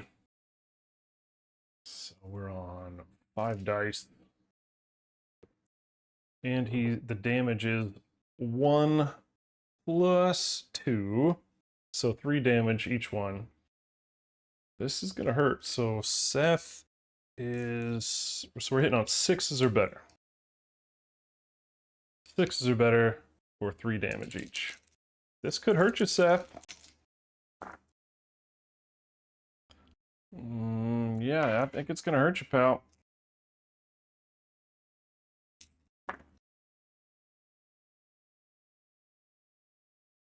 All right, 3 damage each. Ooh. There's no after, but I do have doubles. Double feet, double chest. 6 armor.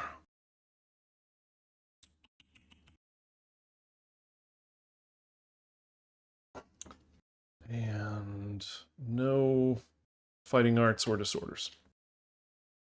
So he's going to dodge. Which one? Which one's he going to dodge? Probably a chest. Dodge chest, so taking 1, 2, 3 to, and then losing all his feet. 3 for each. 3, 3, and just 3 because he's dodging one of the chests. Ouch, he says. And that goes back on top with now 2 tokens. So it needs to be on top, not pulled, in order to damage. But it's our turn, and that's the important thing. Seth probably wants to get his Dome Buster back. And not be the target anymore. So Seth is going over, grabbing his weapon.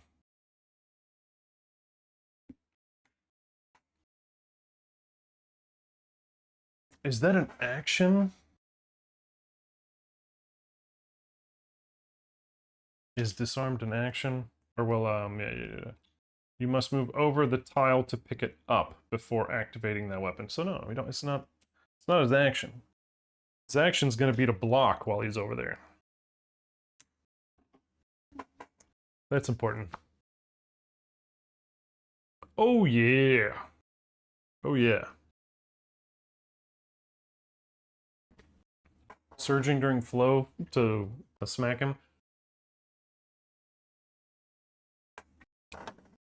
Surge powerful, surge powerful, surge best. But now I have to move Victor 1 space to get in that crystal, or what is it, that coagulated hit area. And he's rolling.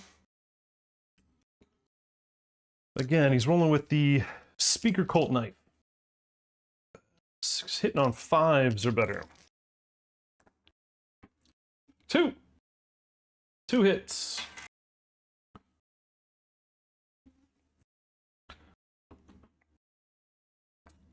So let's see. Gain 3 strength to wound. Appreciate it. For the Sparkling Claw. And if we crit, gain a random monster resource. And it can... Ooh, that would be nice if we could crit that and then roll high. And then we have Fleshy Armpit. It's a lizard armpit. Failure. The monster flips upside down and glides, wriggling fingers moving 2 spaces forward. I could really use that. But we're gonna hit that Sparkling Claw first. So rolling our deadly sharp dagger. Come on, baby, let's go. Yes, that's a crit. That's fantastic. All right, so no double damage or any cool weird dome bustery thing like that. That is damage and a crit. Gain 1 random monster resource. It's a pseudo-penis. And then roll a d10. On 4+, we get minus damage token, which would be really great. That's really great. That is really great. Really, really great. Oh, thank goodness. Get rid of that sucker. All right. That's not bad. Not bad at all. All right, then 12 plus 4 plus 3. That is definitely a wound. Oh, right. Actually, it's 12, 13, 14, 15, 16, 20. Too bad there's no surpass on that one. Not a crit, not a failure. So that is also a wound. Wait, hold on. I didn't put Oh, I did not do that right. I forgot the 2. And now this goes away. There we go. Okay. Look at this guy. All right, so we got rid of that repeat card. And then so we hit once. We dome busted. And then we wounded twice on this turn. So there's one more. So he should have 1, 2, 3, 4, 5 gone. I think my overlay is correct, but my stack was not. Excellent. Well done, Victor. And he can't, he's already moved. He's already, right, and he can't dodge or dip or do anything else because he is insane and immortal. All right. Who's left to go? I need him to get away from that blood pool so that I can do something with Beth. But Beth is just... I'm too scared to do anything with her because she's terrified. I don't know what to do.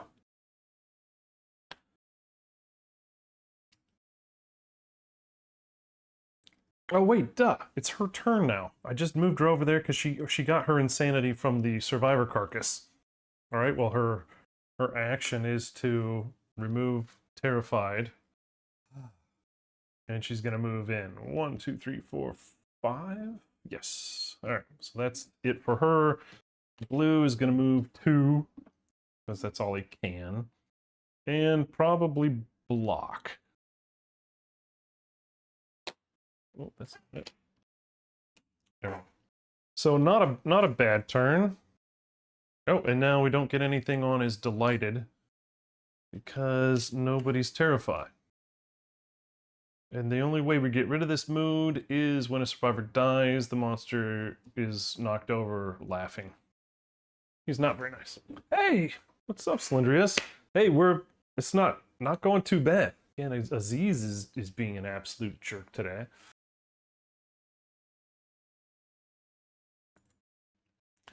But going well. The hunt was good, and now we've got. I don't want to say we got him on the ropes, but we're weathering the storm at the moment. I did not update my sheet here, so Seth's legs are compromised, and he's got 3 left on the body. I think this fight could go many ways, and we're gonna find out what happens next. Crimson Snap. I really do hate all the instant death cards on this one. All right, so anyway, threat with the least insanity in range. That is Beth. That is white. That's white right there. So she's not terrified anymore. And did we crit on Cracked Molar? I don't think we did. Yeah, no, we crit on a different one. We crit on the Sparkling Claw. Darn. Alright, so no persistent injury. If we did a monster unhappily probes the tooth with its tongue. Right. Move and attack.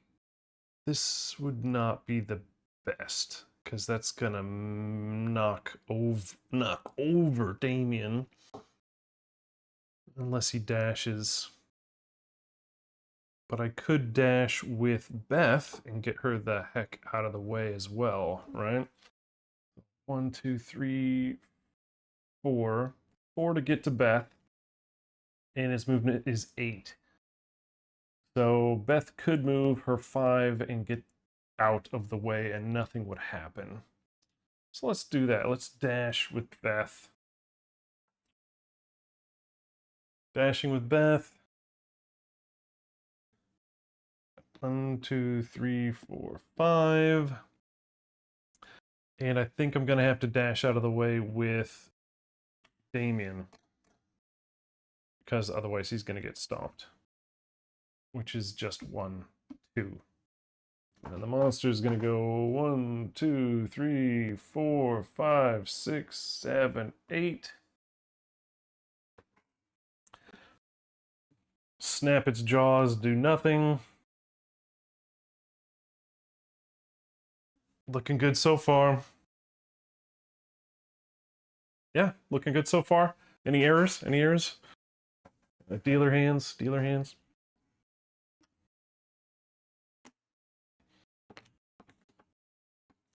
Good guy turn. Ooh, that does look like a nice blind spot for Damien to come in and just smack. That could be good. I feel like this is a really good turn here. Potential for damage, at least. Who goes first? Damien loses his block, so does Seth. Seth is now monster controller. Yeah, screw it. We're going to have Damien move right up using one of his 2 moves. Swinging that steel sword. Hitting on 4, 5, wait, 4. 2s are better. I don't care what it is, as long as it's a hit. What do we got? Super dense, don't care. With a reflex that rolls him to the right. Which actually would be just fine, I think. Oh, but if 99 Finger Spine is in the discard, which it is, place it on top of the hit location deck. And I don't have any stones to throw at it. Oh, anyway. This was not a perfect hit. So I'm rolling 2. There's no crit. Ooh, yeah, that's a wound. All right, wound. Reflex happens automatically. Monster rolls without turning. Full move the monster to the right. He cannot. Schmack. He hits the tree. Survivors take a damage. That anybody that got in there. While rolling, the monster's back fingers open as it shuffles stone faces onto its back. If 99 Finger Spine, I think that was the first hit location. I don't know if that happens too often. Place it on top of the hit location deck. If only I had a stinking Founding Stone. Who's my critter? Oh, it was Damien. Damien was my critter. And now he can't move. I'd have to, well, no, I'd have to dash and surge, which I could do. Yeah, maybe. Yeah, screw it. I already dashed, didn't I? On the monster's turn. Wah, wah, wah. That's why you have those tokens. Remind you. Well, Silk Sack Seth is going to be the monster controller. I really would like him to be the target so he gets that insanity.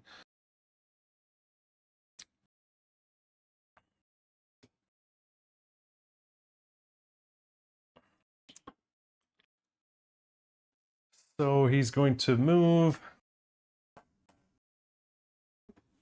Smack him with the Dome Buster.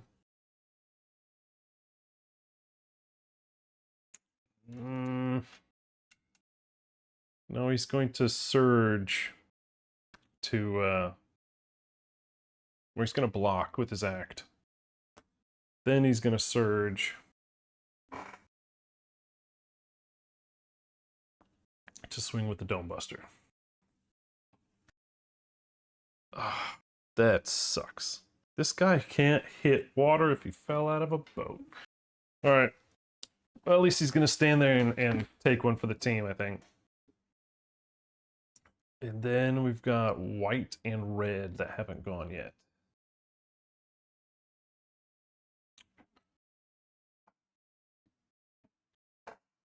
All right, red. Rolling those 3 dice from the Cult Dagger. So far, that's been working for us. A perfect hit, a 7 and a 3. 3 is not gonna do it for us. 7 in the perfect, and I don't think I have anything that keys off of perfect hits.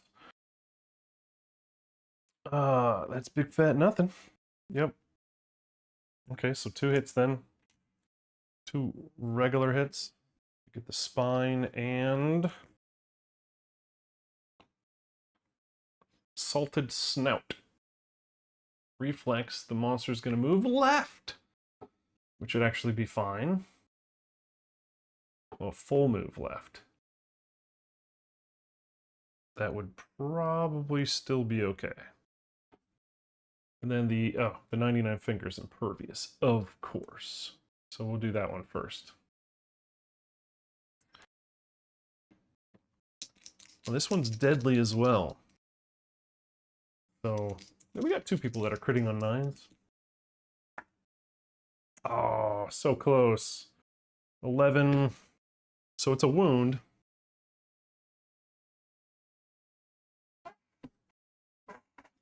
Not crit. No, sorry. Impervious. What do you do? Impervious. Let's try it again then. I'd like a crit here. So his reflex will happen. 8, 9, 10, 11, 12, 13, 14, 15, 16. There, now we get our hit. Now I can subtract that. But the reflex will happen. And he's going to slide. 1, 2, 3, 4, 5, 6, 7, 8. Or do I want it to go 6, 7, 8?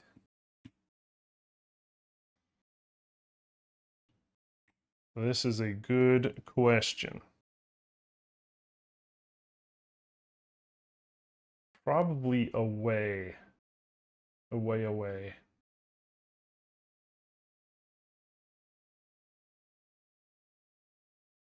That would give maybe Beth some time to go drink some blood water.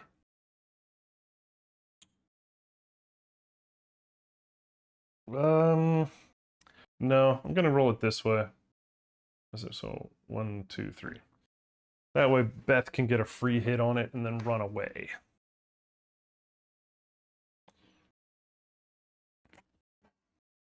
All right, Beth. Rolling Scimitar.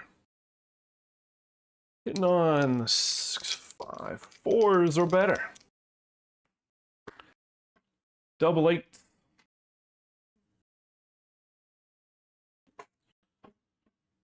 We got a vasodilated and a pale underflesh, so blushing burly hind leg, which does have a failure that would roll over 2 people. If it rolls over her, we have a chance of getting a free wound from Amber Poleaxe. So that's not that bad. And Seth can dash out of the way. So that's not bad. That's not bad. So we're going to go after the pale underflesh first. This is sharp. And then we're adding 6 on top of whatever this is. Whoa, it's too bad that's not reversed. That would have been a crit. But it's still damage. And it's a Scimitar strike. That's important. So that's a wound. Not a crit. It just says you hit a patch of soft flesh between the hardened, translucent scabs. Alright, now there is no crit option on this one. And if we fail, we still have a chance to wound. But we don't fail. So another wound. And another Scimitar wound. Ooh, baby. And if we get one more, it'll get -1 evasion, -1 movement. So on a wound, discard that or archive that and bring out a right side hit. This isn't going so bad. What could go wrong? All right. And she was gonna move. She was GTFOing, wasn't she? So, let's go to the pool. 1, 2, 3, 4, 5. And Seth was blocking. And I think that's all that we had going on. All right. Bad guy turn. Let's see what it is. Oh, another repeat card. Whipping and slamming. When it's drawn face down, put it back on top of the AI deck, face up, and add a token. Right? Alright, target the closest survivor. I think that is probably... Guess what? Beth, it's you. Or 1, 2, 3, 4, 5. Ooh. Seth, who's blocking, I think, would probably be the target. Unfortunately, Beth would still be in the whipping area. Oh, she can dash, though. Yes.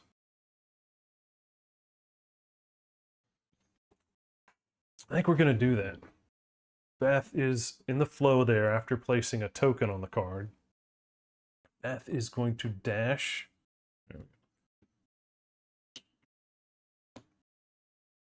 Which -1 survival. 1, 2, 3, 4, 5. Or since she can't get to the middle, I'll just put her there. This guy is going to move and put Seth right in the tail whip location. It says move and sync attack. He's the only one.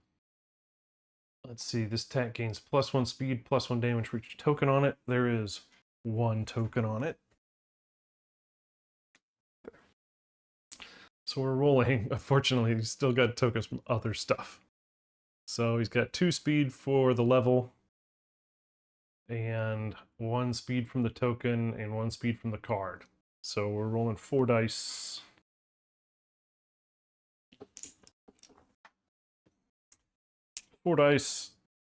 And hitting on 3, 4, 5, 6s are better. No -1 accuracies because nobody's terrored.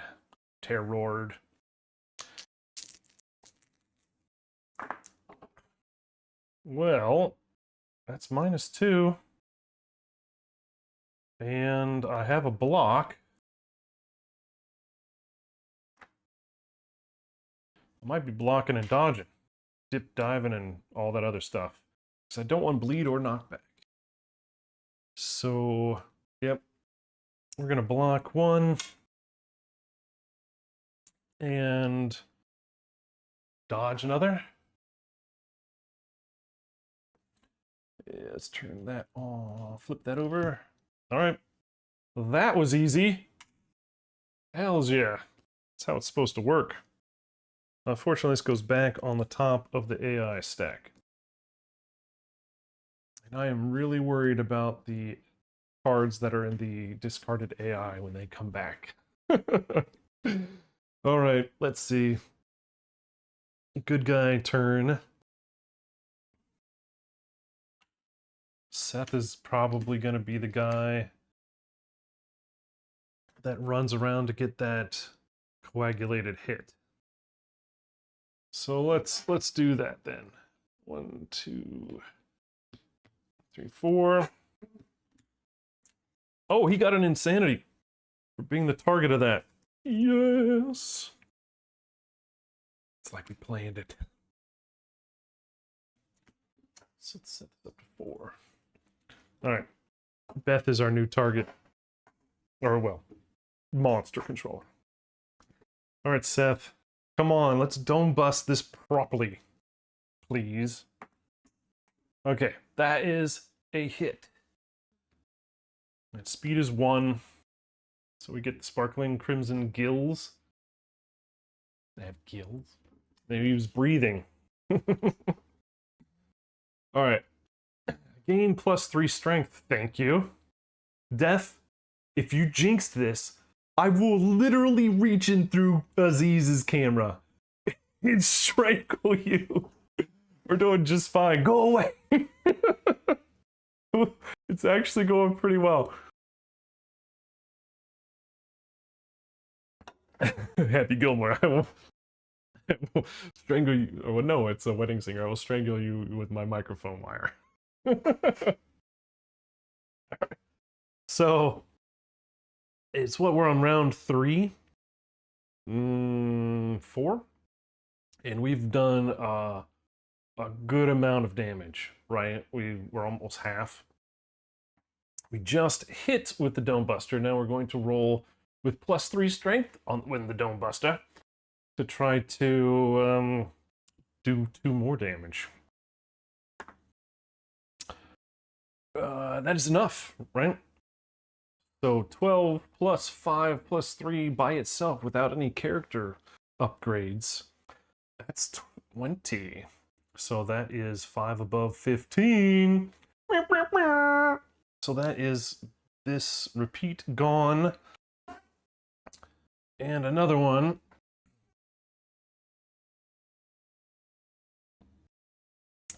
Holy cow! That was pretty good. That was pretty nice.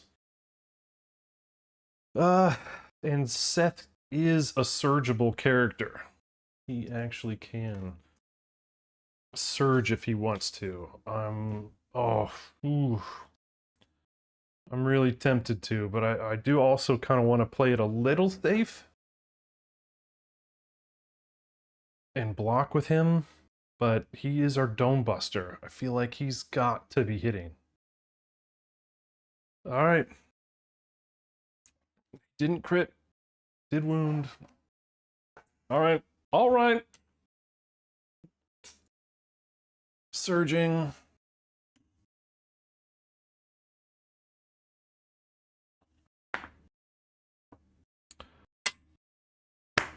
Is that enough to hit? That's the one problem with Seth right now, is he's not hitting him.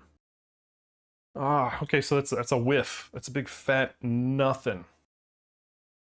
It's so bad because the Dome Buster is a 5 accuracy weapon. He has 1 and 8. He has a -1 accuracy token. So all he has to do is roll 50%. He's not. Alright, so he's done.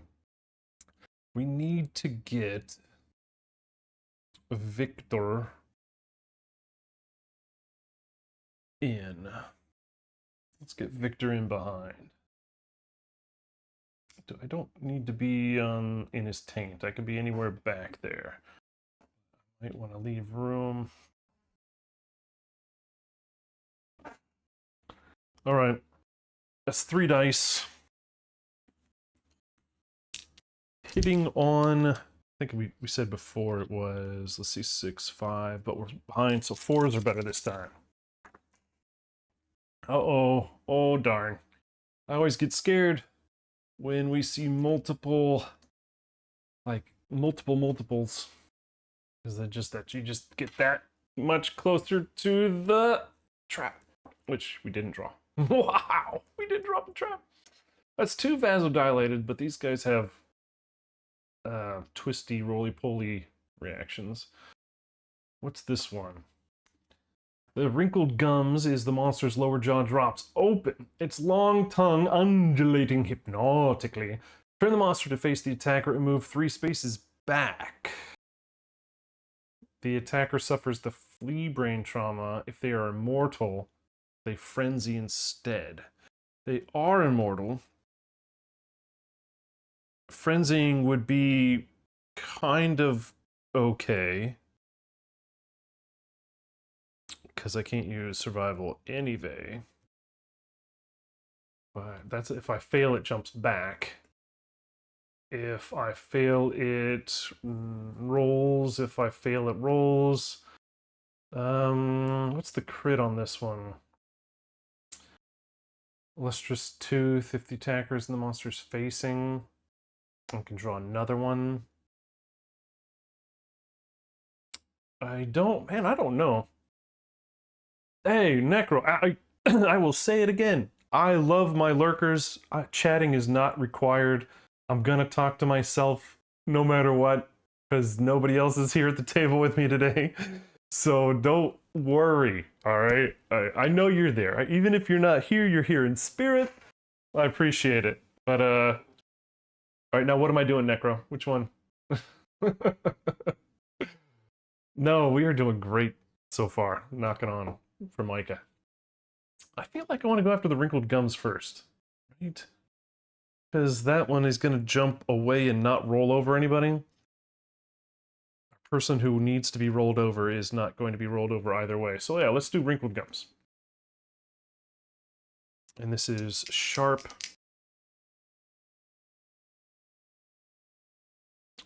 Sharp and deadly. Oh, not sharp or deadly enough. But 11... That's definitely a wound.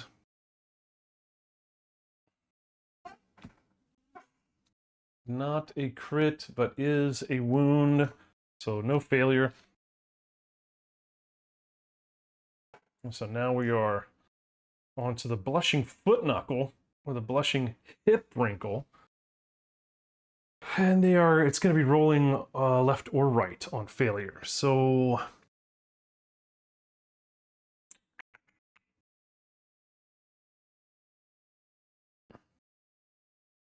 wait, no. So green, Seth can dash. That's dodge. Yeah, he can dash if he needs to, and so can Damien. So really, I'm okay either way. So I'll just pick one. If one has to happen, I'd rather he rolls to the left. So we're going to the foot knuckles. Blush. If foot knuckles could blush, we're hitting those. Alright, so 5. Again, if it were reversed, it'd be bad. 6 foot, and we are just there. Alright, so 6, 10. But yep, so we are just there. So that's a wound. And that one becomes... Let's see. Another right side middle. That's 3 in a row.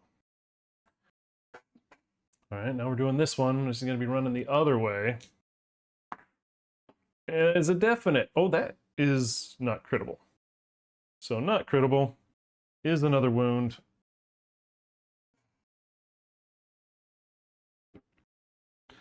And it becomes a front. That creates a bit of challenge. But depending on what AI card it throws at us to change its orientation. Now Victor does have the Silk Turban. No, that's to turn the monster away from him. Never mind. It's not rotated. Well, I think what I'm going to do is gamble that the monster's going to have a facing card. So Damien is going to move his 2 closer and facing and block. And then, I mean, I guess I could dash. I could dash and surge with him. So dashing, let's roll to see if I keep it since he's in my Rawhide set. I keep it. Is he 3's Thrill Seeker by chance? Nope. Alright, so now I'm going to... That was his dash. Now I'm going to swing my steel sword. Not perfect. Oh, wait. I'm not swinging my sword. I'm blocking. Derp. That was the whole point. Because I can't get there. Right? He's got 2. I can't hit that frontal thing. I don't have reach. So his whole thing was dash and get the heck in front. And then that's it, right? Oh, no, wait. White. He's going to jump in the middle of the pool and take a bath.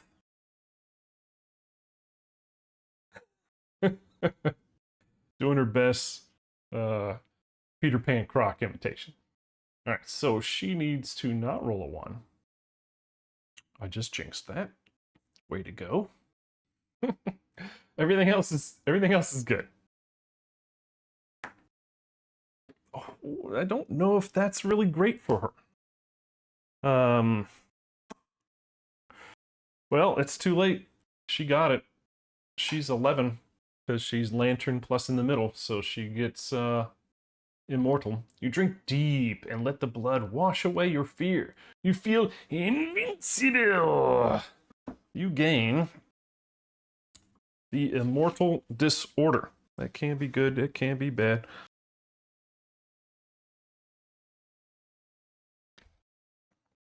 For her, I don't think it's necessarily great since she's pretty low on insanity. I really just needed stinking 4 through 10 to get 3 insanity. Yeah, whatever. Although she's not insane right now. She's got 2, so she can use survival at the moment. So yeah, okay. That's not bad. Not bad, not bad. And now it's bad guy turn. Barbed tail whip. Closest threat in range. Well, we're gonna... oh my goodness. We're gonna call that our Damien shield guy. So he is adjacent. He is a threat. So we're gonna have him do it. So I don't think I need to do anything else in flow here, because he's gonna move here. Oh nope, though that is diagonally adjacent for Victor, who can't dash. So he's gonna get hit as well. And I can't dash. That's bad guy turn. That resets it. Tokens flip on bad guy turn. So I am going to dash with Damien. Do I keep it? Yes, I do. So he's going to move just one more away, which is going to make it so that nobody gets hurt. Then the monster's going to move over, get him in his tail area, and smack him. We got 2, 3, 4. 4 dice. And we're hitting on 3 for 5 or better with a block and a dodge available. Yeah, guys, hey, I get it. I get it. We've talked about this. Our relationship. You don't get it. No, this is when I can stream. This isn't necessarily a choice. Like, I know I would rather probably be doing this at night, like with people able to join the table. Like, Blue works, you know, obviously. So, and I am working right now. Working. So this is just when I can do it. I get 4 hours while the kids are at school. This is when I can do it without interruption. This is when it happens. And, you know, if you can't watch it live, no problem. I try to put it up on YouTube, or there's the videos on demand for Twitch for, you know, like a week or so. So, hey, I get it. No problemo. No problemo. I love the interactions, though. I love the interactions. I feed off it. But I get it. My timing is crummy. But this does allow me to be available live for my friends across the pond. So let's see. We are hitting on, what did I say, 3, 4, 5s or better. Well, that's pretty much all of them. All right. What do we got? He's gonna bleed us and knock us back. But this is what I'm gonna do. I'm blocking 1. We know that. Using the block that I set up to block that one. I am then going to dodge 1. Do I keep it? I do not keep it. Alright. Dodging 1. Then I'm going to spend a survival. It's not a survival action. To ignore a hit with my other steel shield, which maybe it's on my back. Maybe I turn my back and go bang. I don't know. be creative with those thoughts.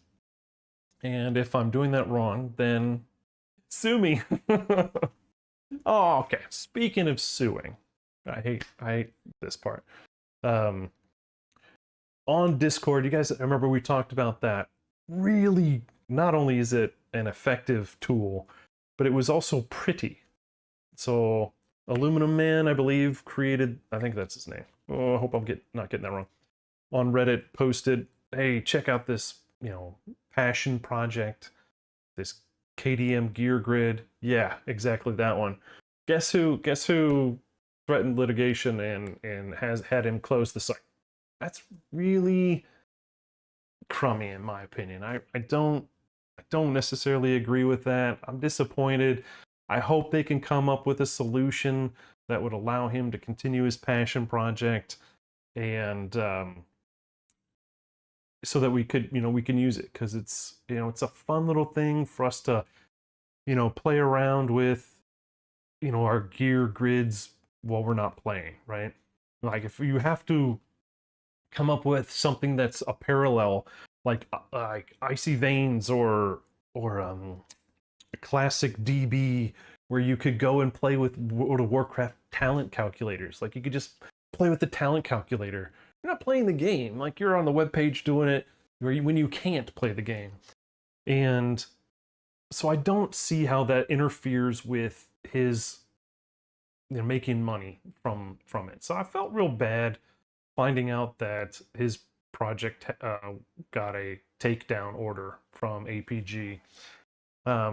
So go throw Aluminum a not like a get well card, but I feel bad for him. So make sure you go, tell him how, that the project was awesome and good job, and I hope there's a positive resolution. Yeah, right. Anytime, and this isn't the first time somebody's put passion into a project and had it closed by APG. Now, some of them, if you're trying to make money off the project, yeah, duh, yeah, you're taking somebody else's stuff and you're selling it, not in America, right? Capitalism, yay! But I was bummed because I went to put in my gear grids yesterday so I could share them with you guys on Discord. Like, hey, this is what I'm thinking about for my Croc fight. And the site was down. I'm like, oh no. I immediately knew what was going on. And sent him a message. He's like, yeah, we're waiting on a resolution. So that's too bad. So good luck to you, Aluminum. I thought it was awesome. I was actually kind of hoping to collab with him. Don't know. It says Aluminum Man, so I'm assuming on that one that I could create my Twitch extension, so you guys could see gear grids, on an overlay, without it taking up real estate on my screen. That kind of extension. Yeah, so that's a bummer. Bummer for me. Bummer for him. Bummer for everybody, I think.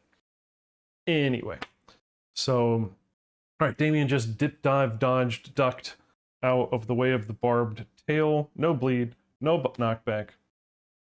Take that, you lizard piece of crap. All right.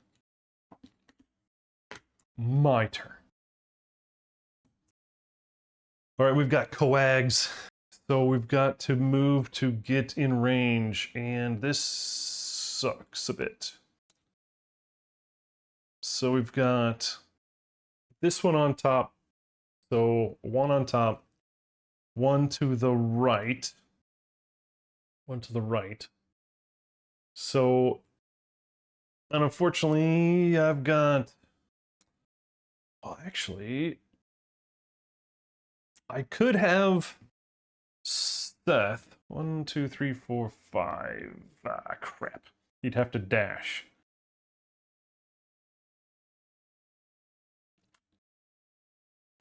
He has the leather boots, but that's at the end of his act he gets that extra space. So the reason I don't want to put Victor there is because he's rolling 3 dice, which means he's automatically going to fail the second coagulated hit. And usually that has bad things. So, don't want to do that. I could, 1, 2, 3, 4, I could dash. Well, some of them, bitch. I think that's my only option, right? I have to use his speed 1 weapon to get the front, and then I have to use his, or I don't have to. I could probably use Beth. Let's see. 1, 2, 3. Yeah, Beth could get to the other side, but I need a speed 1 weapon. So guess what, Seth? I love you, and I hope this works out for you. So, so far, I love you. All right, so 1, 2, 3, 4, 5. I don't have reach, so I have to dash to here. Oh dear, dear, dear, dear. All right, so then my act is to dome bust. I could surge to block, but I want to double dome bust if I can. Now, here it comes. This son of a...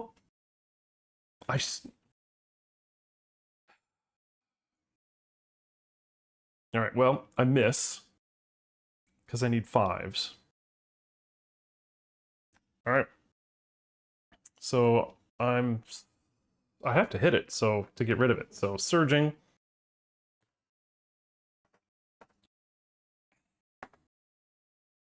There we go. 8. Which one is it? It is the Sparkling Eyelid. So, if we fail move away from the attacker, the monster looks at you and suffer frenzy. I'm running out of survival, but I don't necessarily know if I want to suffer frenzy. Although that would be 2 speed with the Dome Buster. Ooh hoo hoo.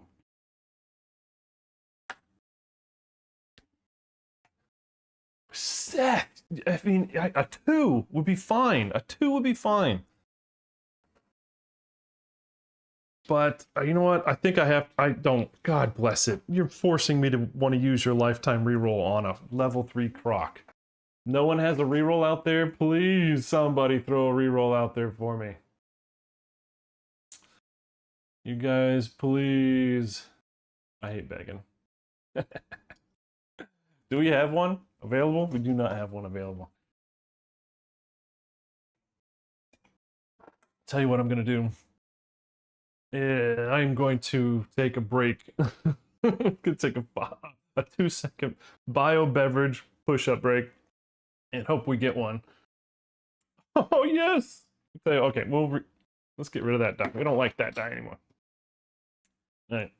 We're going to try Ace's reroll. Ace! You're the best. You are the best. Look at that, and the crowd goes wild. Wait, let me do a golf clap or something. Oh, we should probably do a that's it, we did it instead. That's it, we did it! We did it! Chewbacca. Alright, well that's a crit. That was unexpected.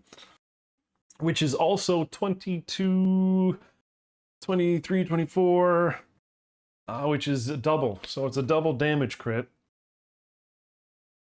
So that's even better. That is quite better. What do we get? A pressurized jet of oxygen-rich blood sprays into your mouth. Gain +1 permanent strength and frenzy. God bless it. Alright, so that's Seth, who is getting +1 permanent strength. And he's getting frenzy trauma twice. Well, that could be special with the Dome Buster. Getting frenzied twice, so he gets... I know, good, awesome. That's freaking awesome. I gotta remember to clip that sucker. Alright, so he gets 2 insanity from that. 4 insanity from that, so 6 insanity total. Puts him up to 10. That'll help him stay alive.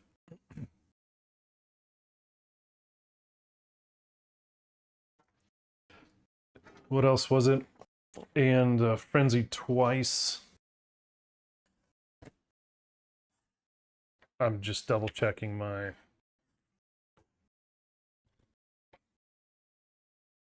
frenzy.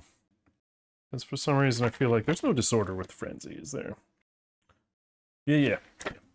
No. There is not. But he does get 2 speed and 2 strength. That's a recipe for chaos with a Dome Buster.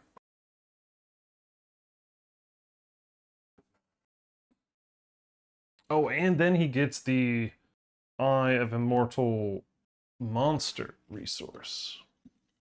Monster resource. And I think there's something special with this one as well.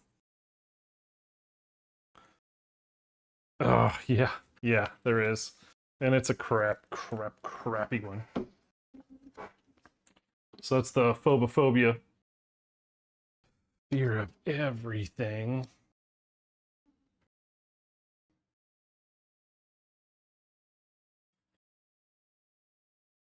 So that is at 0 insanity. You are terrified and guardless, I think.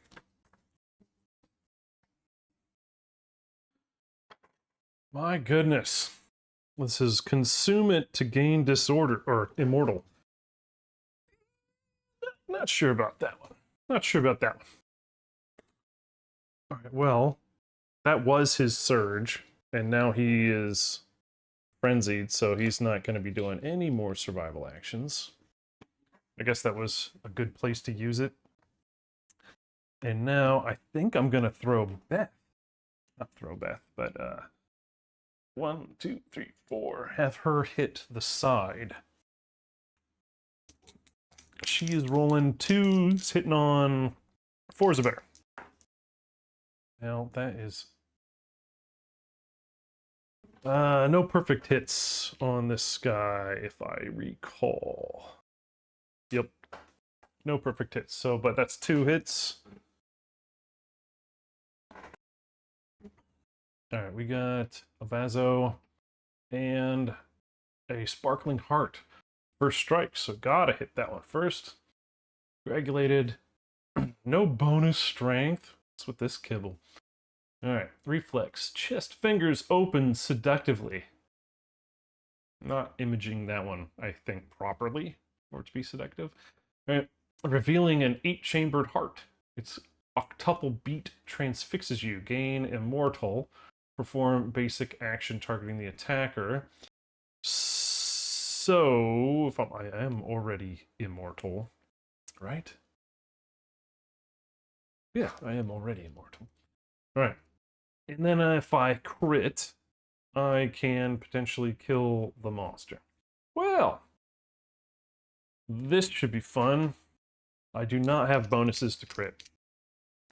So, but it is a wound. So, it's 11 plus 4 plus 2, definitely a wound. And that is the 3rd wound from the Toximitar. So it's getting a minus evasion and a -1 movement. If I think this is the OG Toximitar, so it is not the new one. All right. Reflex. That would have been nice to crit on that one. Oh well. Chest fingers open selectively. Gain immortal. Can't do it twice. Perform basic action targeting the attacker. And I can Well, if I am still alive, I can get it. Basic action. We haven't even seen this one yet.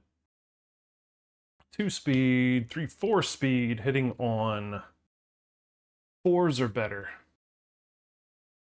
4 speed, hitting on 4s or better.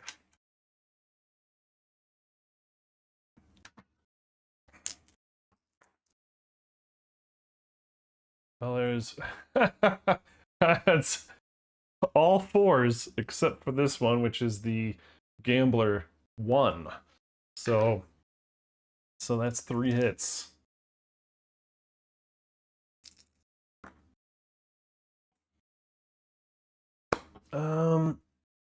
Let's see. I have the ability to dodge because I'm. So let's dodge probably. Actually, what's the damage? Oh man, this might be a tough one. Damage is 1 plus 1. Only plus 1, so 3 damage each. So nothing's gonna get me a negative. So let's go ahead and dodge the head slot. Then I've got no blocks or any other thing. So I'm gonna take.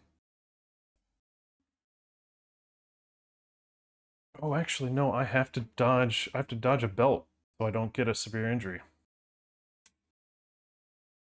So I'm gonna get knocked down.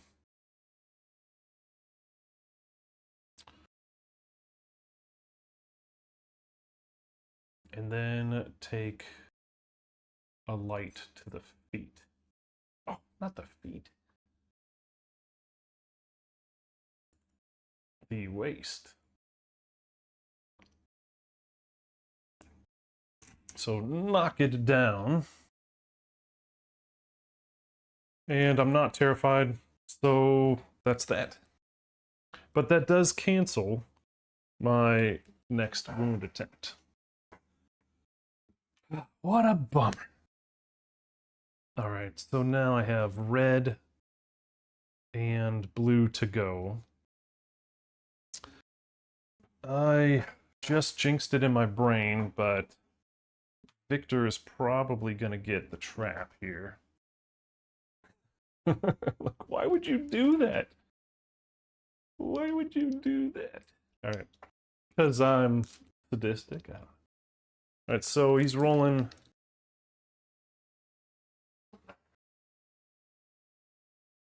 Threes hitting on 4s. Alright, so 2 hits.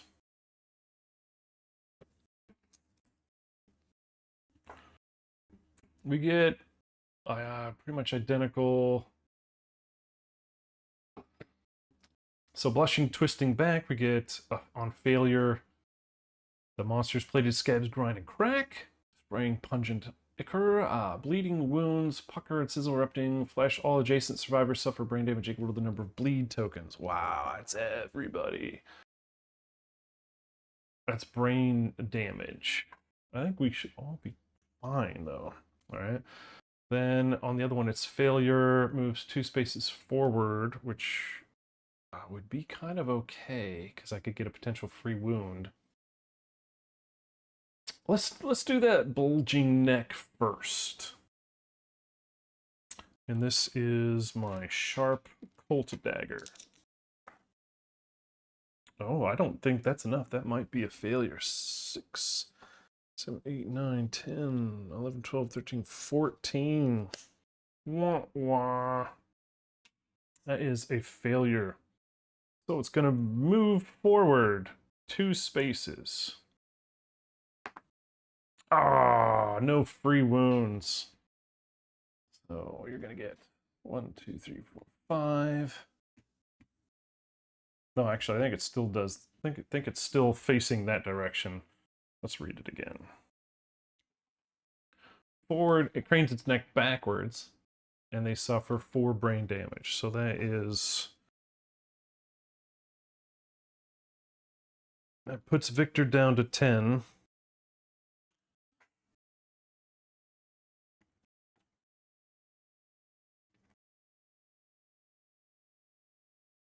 No problem. All right. Now blue is up. And I'm tempted to just move 2 and block with him. Or do I want to? I want it. I will move forward and block, and then I will surge. Do I keep it? I do. And then I will attack. Yikes. Let's see, the sword is a 4. Oh, I have 2 accuracy, so that is a hit. That's crazy. All right, then I'm sharp. I don't think that's gonna be good enough. Oh my gosh, 6 plus 4 and 8 plus 5 from the weapon. Ah, that's all I needed. So that's a wound. Darn. Now, yeah, he's only got 4 health left. So that's it for my guys. I am going to take, because I didn't take that break because Ace gave me the reroll. So I'm going to take my break now before the monster takes his turn. Okay? And I'll probably just hit the ad and take that break. So not a crit, but was a wound. Dare I say we're getting close to the trap. All right, but I will see you guys in just a moment. I will take my bio and beverage break, and I'll see you in just a little bit. Oh gosh, it's going so great. Jinx the crap out of it. All right, at this stage, I need to know who hasn't yet jinxed the stream. We need to take account of who has not jinxed it yet. I'm trying my hardest to jinx it on purpose, because when I do it accidentally, it bites me really hard. I figured what I haven't tried yet is jinxing it on purpose, intentional sabotage. So, cross fingers.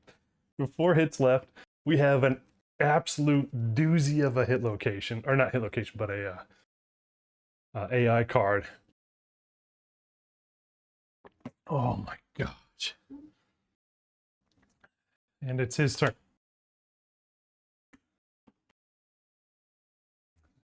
Frenzied, Immortal. Okay. Damien is monster controller, and he's blocking, and we'll see what happens. Thanks everybody for the views today. Appreciate it. It's a new year. Really hoping to take this and have a lot of fun with it this year with Kingdom Death and other board games. So, excuse me. I have a whole list of other board games I want to bring to the table.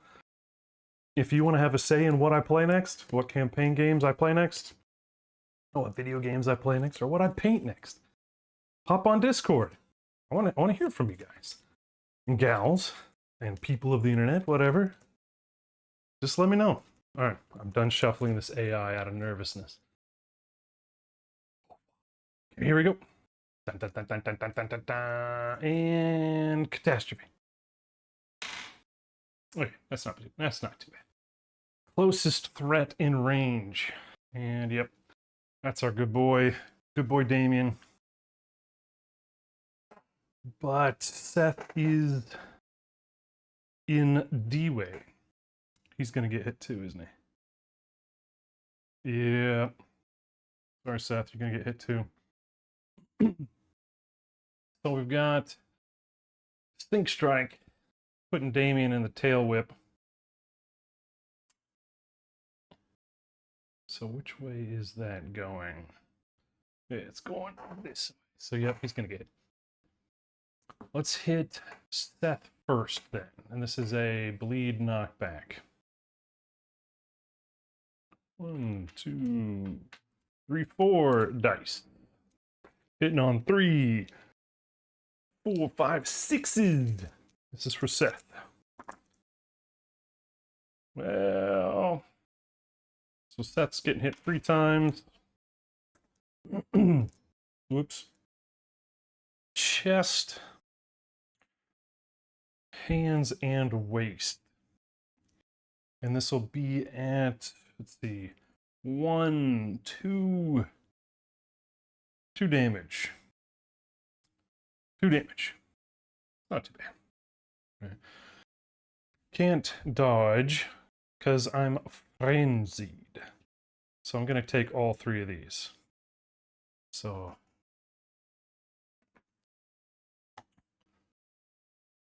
Silk Sack Seth. 2 to the body, 2 to the hands, 2 to the waist. And that's it. Easy peasy. All right, but now we've got Damien. Damien is getting targeted, so he gets an insanity. He's up to 8 now.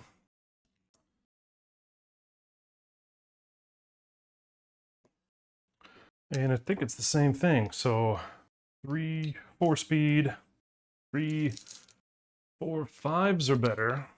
And I've got a block, and I can dodge. Darny darn darn darn. That's all 4. So... Oh, wait. I forgot. Bleed 1 on Seth. And knock back. Let's go this way. 1, 2, 3, 4, 5. And not knock down, just knock back. Alright, so that was 4 hits.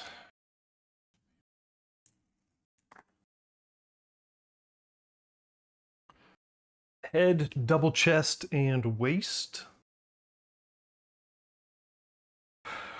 So I tell you what I'm gonna do. I'm gonna get knockbacked. I'm gonna get bled.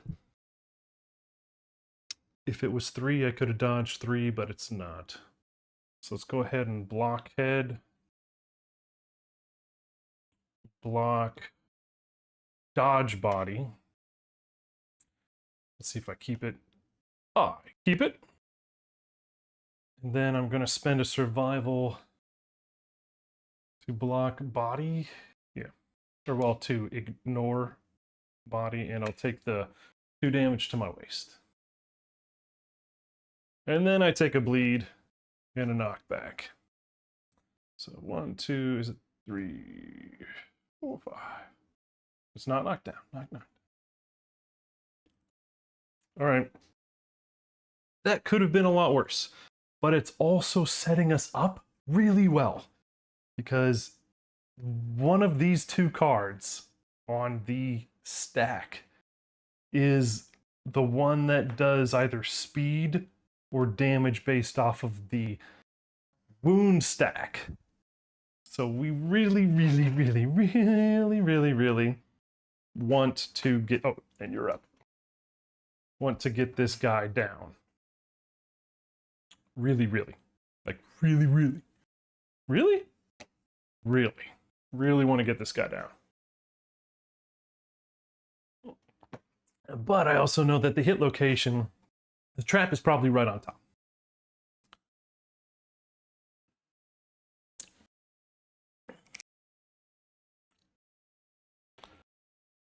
Oh boy. I'm trying to figure out who needs to be trap puller. Victor could be trap puller. And I think that's what it's gonna be. Victor's gonna be trap puller. Let's just do it.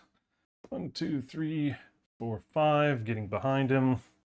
Rolling 3 dice, hitting on 4s or better.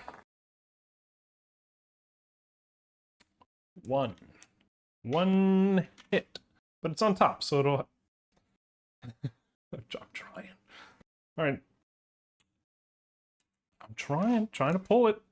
Get that paint, rip that band-aid off. That's a failure, isn't it? Dude, are you serious? Come on now. 4 plus 4 plus 4 certainly is not enough. Now I'm questioning some knowledge here.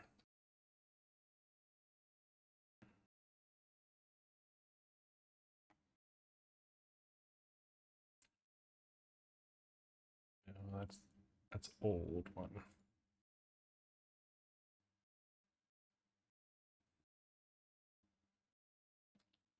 No, I did that right. I did it right. Okay.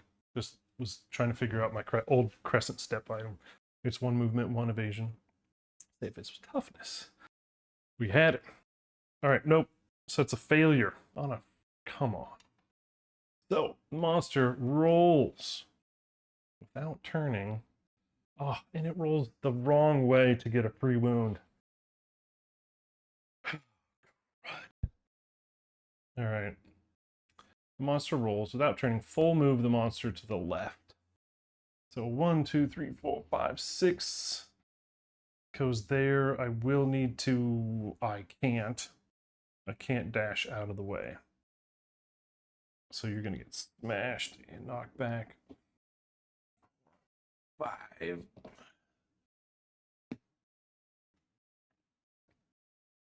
Right? 1, 2, 3.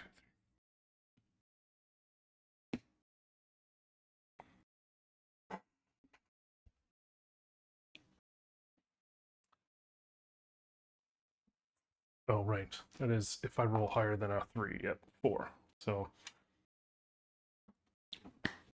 All right. Well, that's not exactly how I wanted that to go.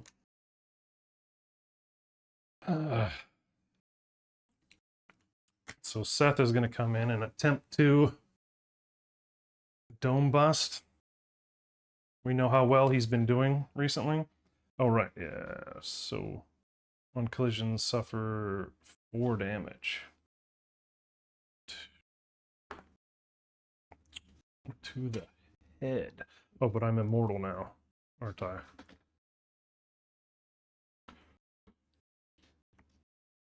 Oh, no, he's not immortal.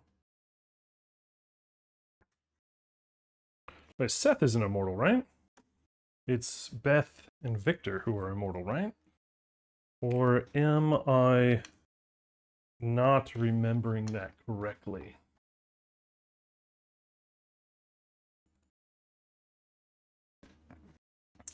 I don't have it written down.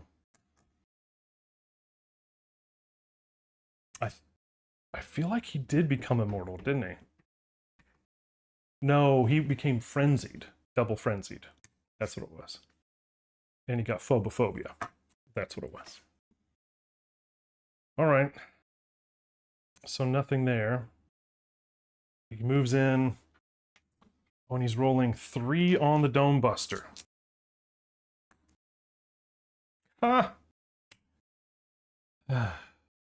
So he needs 5s or better. The monster's at -1 evasion, so I needed 4s or better. So I only hit once. Wow. I did reshuffle. I saw there.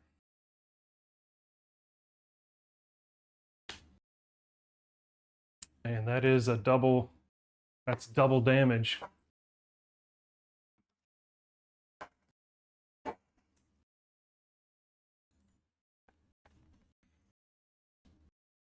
That's a double damage Dome Buster. All right, what's the reflex? The monster flips upside down and glides its regular first, moving 2 spaces forwards. That's gonna knock me over again. Knock me down. And then 1, 2, 3, 4, 5. But let's see, 1, 2. And it's going to give me 4 brain damage. So I'm down to 6.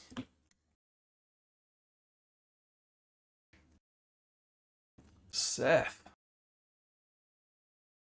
Oops. I really wasn't expecting this from Seth this fight. Now, how do I win this right now? Because he's just going to tail whip me over and over and over. I think I got to move 1, 2, 3, 4, 5.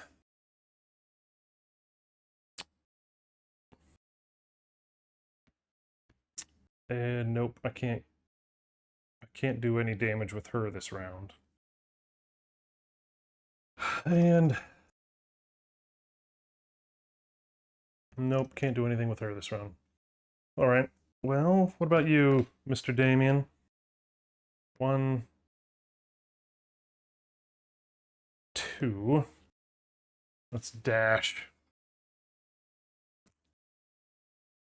Do I keep it? I do. That's a 7. 1, 2. And my action will be to block. And hopefully that makes me the closest threat in range. Well, darn, I was really hoping to kill him that round, but I think bringing him back over this way is better. But, oh man, that trap has a 25% chance of coming in here. All right. I don't have anything. Seth is subjugated, so I can't be encouraged. And he can't do anything anyway, because he's frenzied. So no survival actions. And what about Victor? Victor is immortal and insane. Yep, we're stuck. All right, bad guy turn. Token flipping. Good. And guess what? He's doing this again. Closest threat in range. Let's see. 1, 2, 3, 4, 5. There we go. Shoosh. Shoosh. There we go. And he's going to roll dice. 4 of them, to be precise. And he's hitting on 3 5s or better. Good luck. That's all 4 of them again. Dang it. Well, they are unique. All right, well, block that one. Dodge. Which ones do I need to dodge? Waste. So, darn it, I lose it. So, dodging the waste. The hands and feet take 2. I could spend a survival to dodge the hands, or not, to ignore the hands from the shield, and then I take 2 in a bleed, and knockback 5.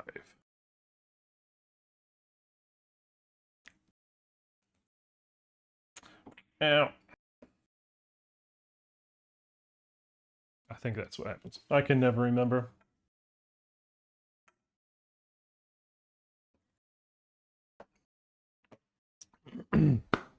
All right, team.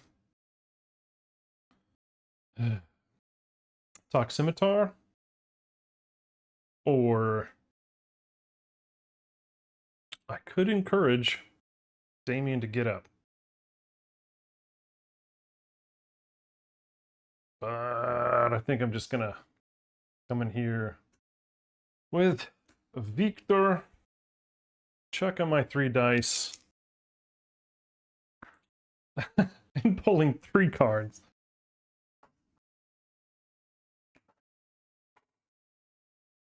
No. No way. No way.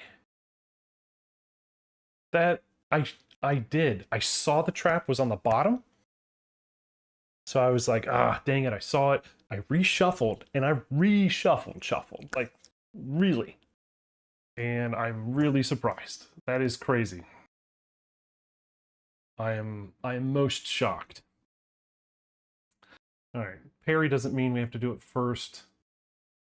Just means that if we don't crit, we get disarmed. That seems bad. So we got reflex and a failure. Well, I feel like I want to do the fleshy booty first. Because I'm not gonna fail. We're not gonna fail. Because that goes out of range. That goes out of range. That goes out of range. Knocks us over. But that's a failure. This happens automatically. Yep. All right, there's the order. Come on, Schwartz. All right, that is a hit. So we are down to the last AI card. Or, well, shit, we're down to the generic, like, basic action card. All right. So that's there. Now it's go big or go home. Gotta crit this guy. Well, to be... yeah, no, we're going after this one first. Tail, fin... come on! And it's a wound. Dead, level 3. No dead survivors. Unbelievable! That's crazy. I can't believe that one. I am flabbergasted. That's crazy. Wow. We never knocked it down. We just had dome busters, and the trap was the last card after a known last card reshuffle. I can't express my shock on this one. I was certain there was a dirt in the curtain. I really thought that we were going to be getting this immediately. Like the trap drawn, thrown in the diffuser heart, and it was going to be a absolute Grandmaster chess match to the absolute last hit point. I never in a million years would have thought it would have been that smooth.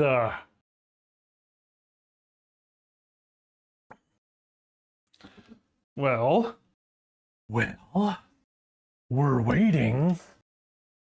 What do we get? All right, let's find out what we get. The victorious survivors in the aftermath on a level 2 get +2 hunt XP.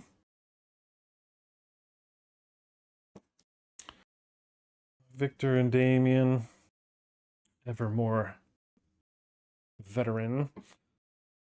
Seth will get an age up.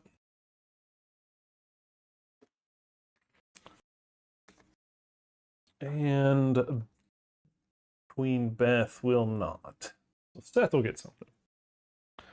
Then we get 1 weapon proficiency level. Damien doesn't get anything. Victor doesn't get anything. Seth could potentially get... I don't see why not. Seth, you were atrocious with the Dome Buster, but I'm going to give you one anyway. Alright. And Beth will now unseal the old Toximitar. Yay! So she'll get OG Crescent Step. Which was I don't remember.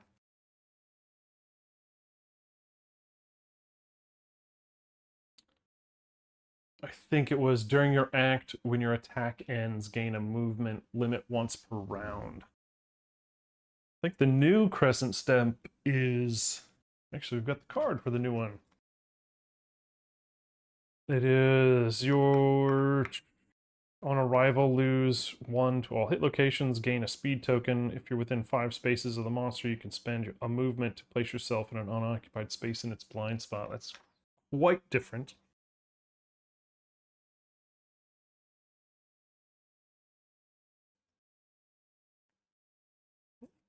I am rolling both.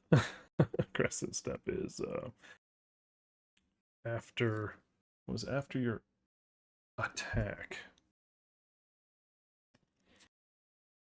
Gain horsey.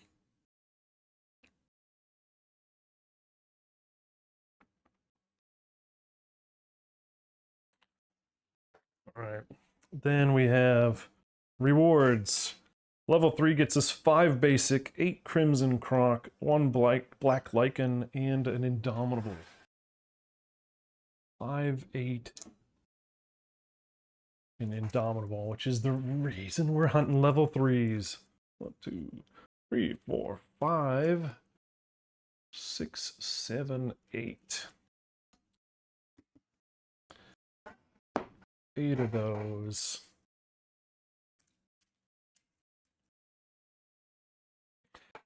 Five of those.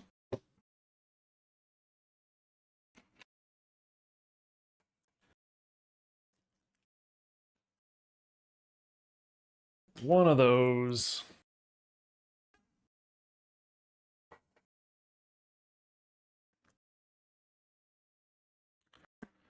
One of those. And if we had bloodletting, we don't. We don't get anything from bloodletting. And, which is getting more and more common,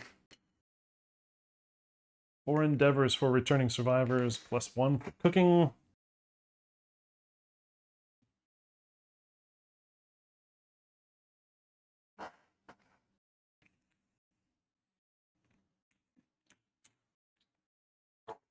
Hot dog.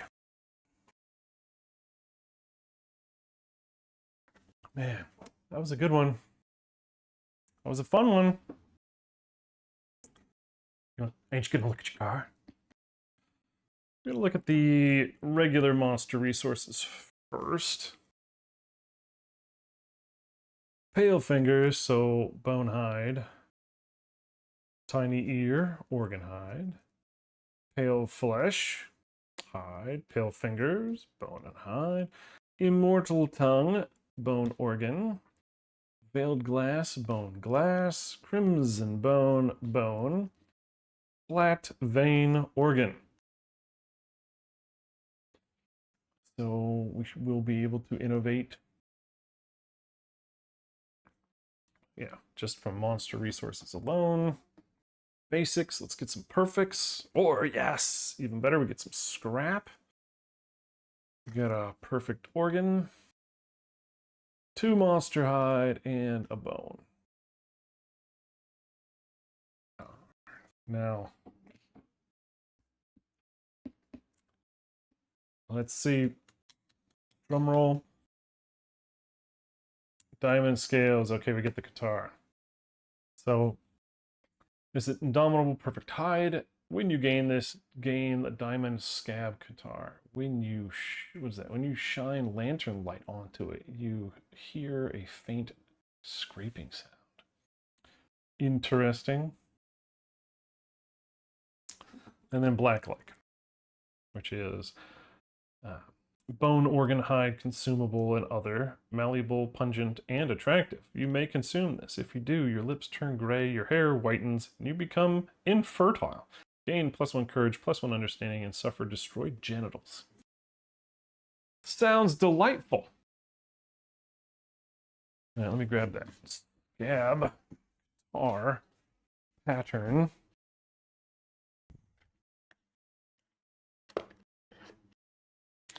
I'm not sure where it is.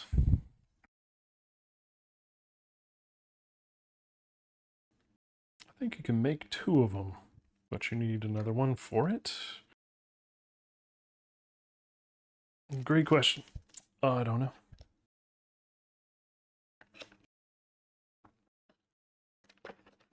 We will find out.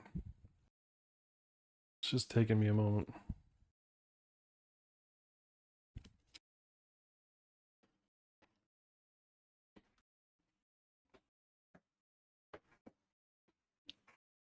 All right, there is the pattern.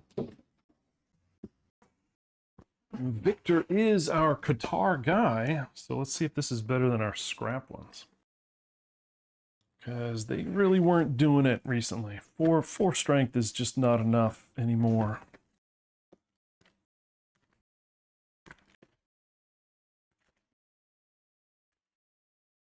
All right, sharp.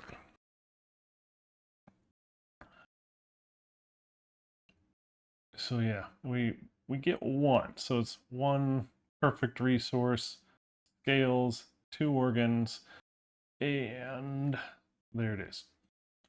Paired, sharp, clobber. Clobber is adds 4 on dense, super dense locations. And this one has on perfect hit. The monster gains -1 toughness till the end of the attack. Paired and sharp. Sharp is the answer right now. So Victor, way to go, pal. Nice job. All right, so that will be able to be made this year. Yeah, that's excellent. So I'm gonna keep it out. All right, what'd you guys think of that fight? Oh, right. And this is on top of, right, so all of that is on top of the Eye of Immortal, which Seth got, the pseudo penis, the question, the 2 crab spiders, which I didn't end up having a need for the fight, a skull, 4 resin, 1 red thread, plus the 6 resin that we put on the settlement storage, and the other 4, or 2 in the 2 iron. Are you freaking kidding me? Here I thought the settlement phase was going to be easy. Now it's going to, I'm just going to sit there and stare at the pile of resources that I have, not knowing what the heck is the best course of action to get. I was just thinking, maybe I'll get 2 guys coming back. Maybe I'll get a couple pieces of this or that. I did not expect the Croc and the Hunt to literally vomit out resources. Insanity. So, oh, and we got the steel sword, the steel shield, black guard style, or swordsmanship, which, or style, yeah. And we got that, which I will probably break Victor's arm to give to our sword girl, which,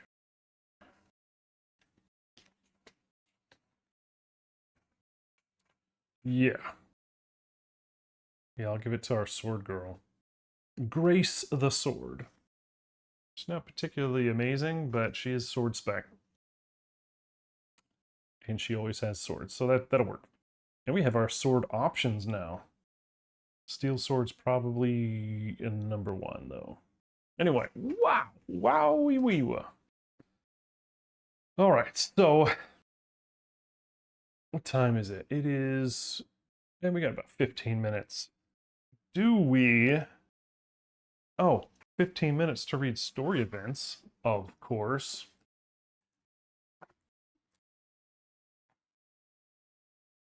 First, Survivor's Return. Do not remove gear, gain endeavors, update timeline. Do it in order, do it in order. Congratulations, it is year 21. Never would have thought we'd made it that far. And we get the Lantern Festival story. This is related to the king.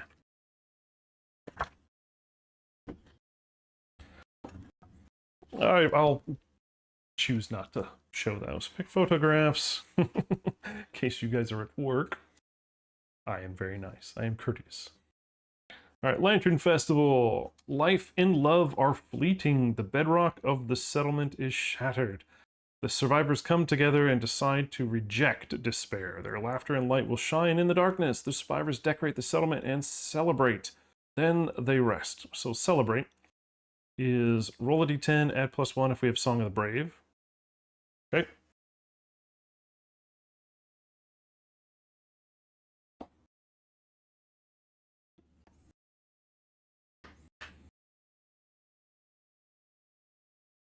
So we're at 8.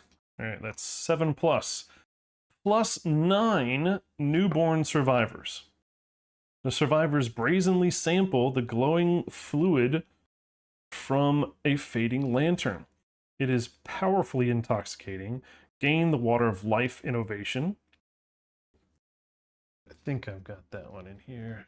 Maybe, maybe not.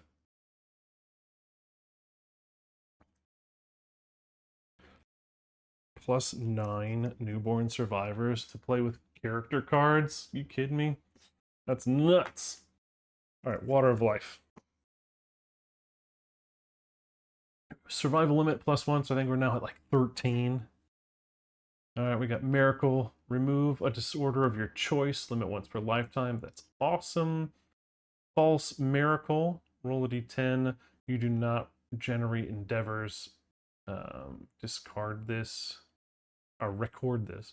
You may remove a random disorder. Oh, because so you could do it once without it rolling. And then if you want to do it again, you have to roll. Got it. Got it. All right. Then it says nominate a survivor. Inebriation sparks creative design. Gain the Lantern Festival top, Lantern Festival MIDI, and Lantern Festival mask, rare gear. The survivor collapses, exhausted. Mirthful giggles follow them into their dreams. They skip the next hunt and remove all disorders. All right, who's my bitch? None of the newborn people are going to have disorders. Hoarder, destined, binge eater. Leatherface should probably be our nominated person because they have hemophobia, so knockdown on any bleeds that happen, period, anywhere, and fear of the dark, retired. So that's my choice. So they gain the festival stuff. Festival stuff. Those are rare gears.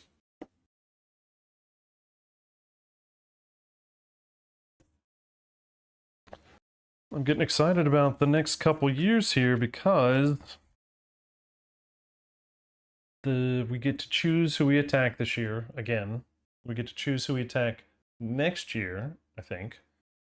And then Millennium, then another free one, then the Watcher, then a story. Or no, it's Red Witches, I think. Yeah. So we've got basically what we want is what's going to happen in the next couple of years. That's not it. Lantern Festival. That's stuff from a white box. Oh, here it is. Top. Is it the horn? The MIDI mask top. Are they accessories? They are. Oh, Nico, my Twilight girl, might be wearing some of this stuff.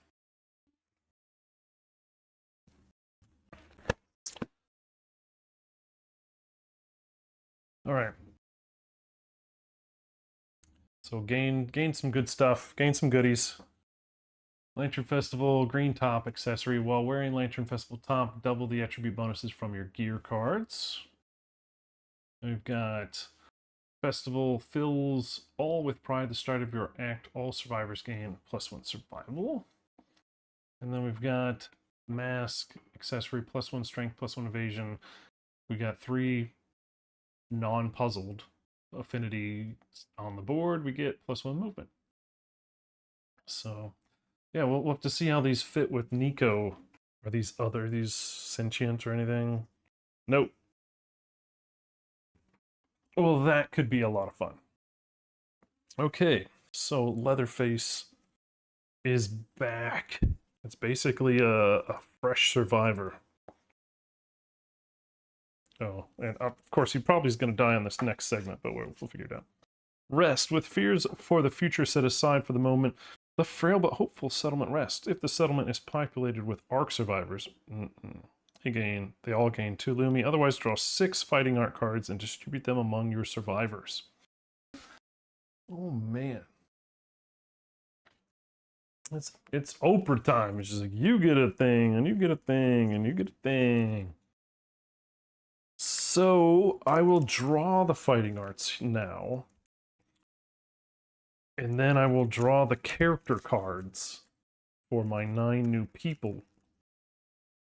And we'll see if we can't come up with some cool combinations. Right? That's the whole thing for me. And I'm not gonna... I will not spoil the Watcher fight. Alright, I won't. I won't. I respect you too much. So... But yeah. We'll try to make as many cool survivors as we can. Should we need them? Alright, you ready? We get 6.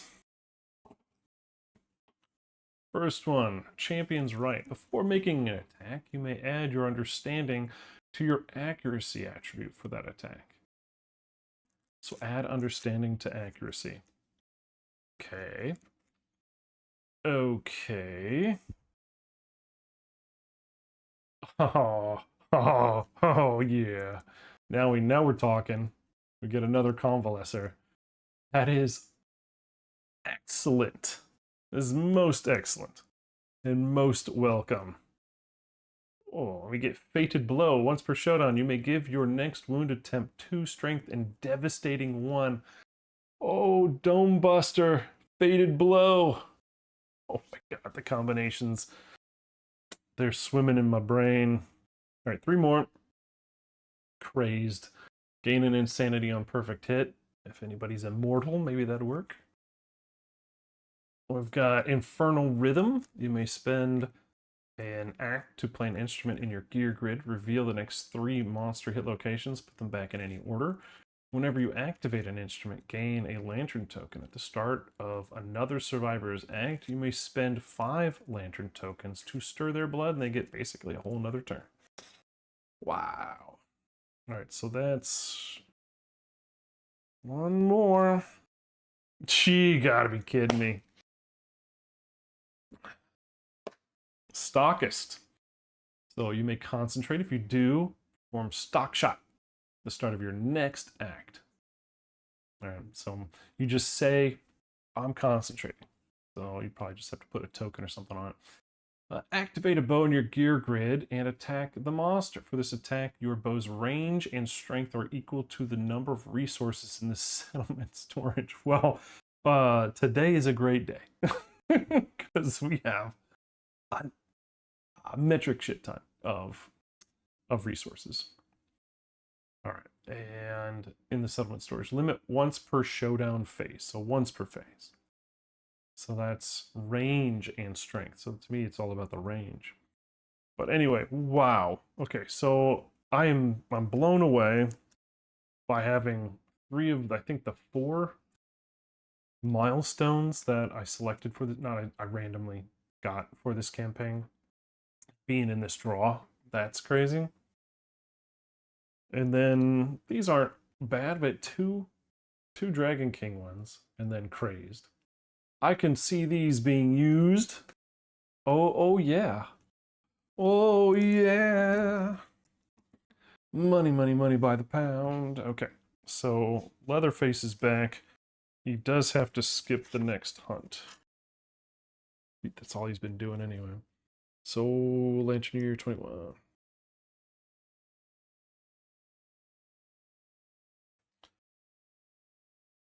All right, that was it from Lantern Festival. So happy day now, maybe not tomorrow, right? All right, well, that was the book story event. Now we're going to read the settlement event. Drum roll, please. Oh, God, what a... This would be very celebratory, wouldn't it? It's like the Olympics, right? Triathlon of death. The settlement engages in a game of skill. Each player nominates a different survivor. So I nominate one and they compete by themselves. So actually, I tell you what we're going to do. We're going to have you guys. Maybe we need to do this on Discord. I'm going to have you guys nominate. All right. So, yeah. So we're going to do this one on Discord. All right. I'm going to draw my character cards. I'm going to, we're going to name our new guys, which I don't even, do we even have 9? Well, then we'll do this as well. So, like, you guys can jump in on thriller, slasher, horror movie names. All right, we need those. Boy, girl, that you think would be fun for the campaign. And we'll pull character cards, and then we'll do this triathlon where you guys get to nominate. The first 4 people will be able to nominate. First come, first serve. And then we'll do the race, the debate, and the fight, and see what the heck happens. Right? Because we get dismembered arms, which is going to help us, believe it or not. This dismembered arm is going to potentially get us the Muramasa. I think. Yeah, I think so. All right, so yeah, we're gonna leave this for now. Let's pull those character cards. Do I have them? So we get 9. We're pulling 9 of these. This is nutsoid. All right, first one. The Lost Echo. Of course, we haven't had any impairments yet, so I knew one was going to show up. All right, during the hunt, you are always the straggler. There are a lot worse ones than that one. Okay. Oh, we're going to get him. I get him in a row here. Disorderly. Gain an additional disorder slot. You can have up to 4. Still not horrible. We got Unfettered. Holy cow. Okay.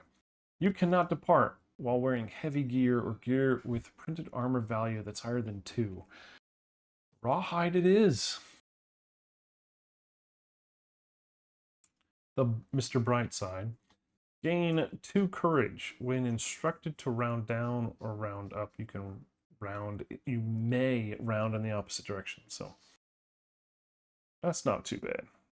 I'll put bad ones there and good ones there. So that's 3 impairments in a row. Okay. That's 3 impairments, though. There are only so many in the deck. Then we have the Versatile.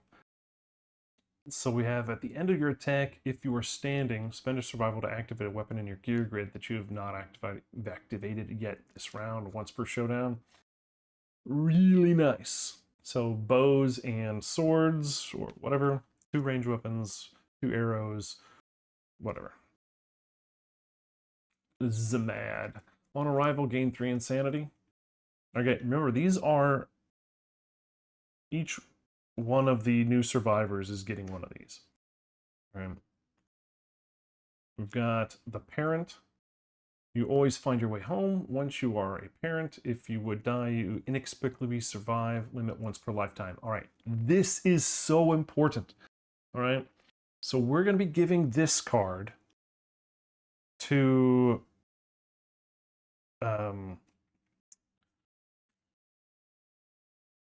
Well, anyway, we just need somebody to inexplicably survive in order to make Muramasa. And we just need somebody with a dismembered arm to help with it. So we will be able to make Muramasa at the end of this settlement. So during this settlement phase. So that is crazy cool. So this parent is going to be getting it on, and we're not going to use rerolls. They're just going to inexplicably survive. So it probably needs to be a girl, since they die. Have a higher chance to die. The liquid hot magma. Your blood runs hot. Gain +1 speed. All right, here we go. 1, 2, 3, 4, 5, 6, 7, 8. Last one. Last one. The Impetuous. Did we get all the impairments on this one? On arrival, suffer frenzy brain trauma once per lantern year. This, in my opinion, not necessarily an impairment, right? That could be and played really well. So there are some things that can actually work well with those. 1, 2, 3, 4, 5, 6, 7, 8, 9. Yep, 9. All right. My Guinness. Oh my Guinness. That is a lot of stuff. Wow. All right, what's left? Update death count. Don't need to. Check milestones. We had an age. Oh, and that is gonna put us finally towards, was it Principal Society? Yeah, we finally get to do Principal Society because we have 15. Good lord, there's a lot happening.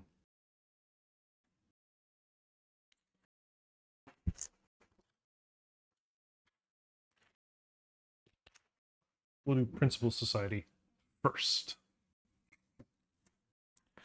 Alright, there was once a mad woman who spent her days talking to the darkness. One day it spoke back. The group, the royal we, the group, must choose one. Collective toil or accept darkness. So we have collective toil is tainted by darkness. A survivor nearly brought ruin to the settlement. On the day of her exile, people decided that all must spend equal time hunting and working to avoid future disasters. We're going to lose a person and add Bone Witch to the time 3 years from now. So she's in exile. We don't get cannibalized. And then we get to roll 3 unknown survivors with ink-stained eyes, drag a monster's corpse to the settlement. They offer the corpses tribute. Gain 3 more people, 2 white lion resources, and a skull.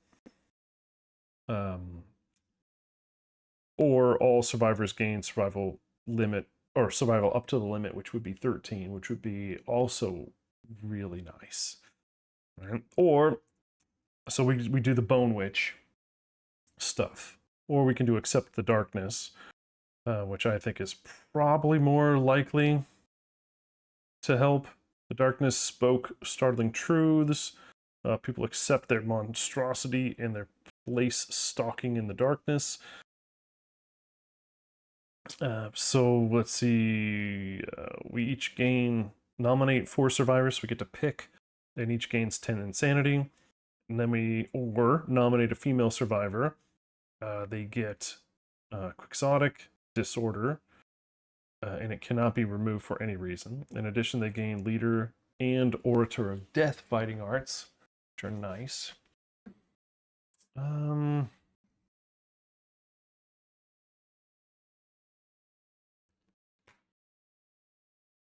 Here are the 2 cards. Accept darkness. The settlement no longer fears the darkness. They add +2 to brain trauma rolls, which basically means you cannot die from fear or from trauma. So 1 and 2 is mortal terror. Basically, you can have memory loss all the way up to clarity of the darkness. You're knocked down. Add your survival to your insanity, then reduce your survival to 0. Gain a disorder. If you already have 3, you die. So those are the extremes. But usually removing the 2 instant deaths and then getting 1, just reducing any instant deaths is good in my opinion. Then we got collective toil. Your settlement, oh yeah, we get 1 more resource. I forgot. We get 2 more resources. We got, because Beth took the scavenger kit, and we've got the new weapon. What is the ultimate weapon? When you defeat a monster, gain 1 monster resource of your choice from its resource deck, which we probably should have done first. Oh well.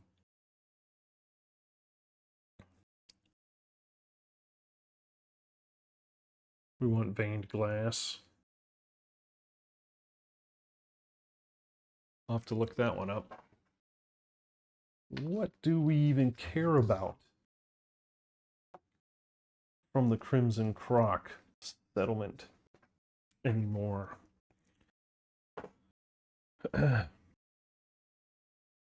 Bloodstool would get us crimson pearls. That could be good. We're not getting 13 vein glass by the time this campaign ends. So yeah, it's probably...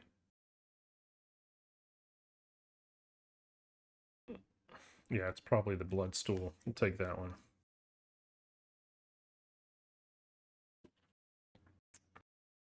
So that one's from Ultimate Weapon. Then we'll get...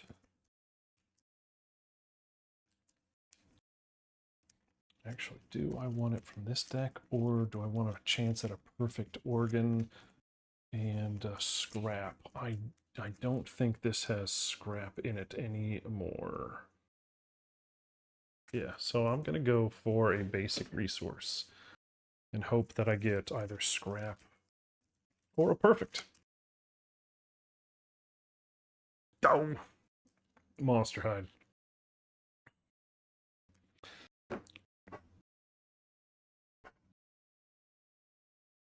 Alright, so our choices are... Oh, right, I didn't finish reading Collective Toil. Look at this guy.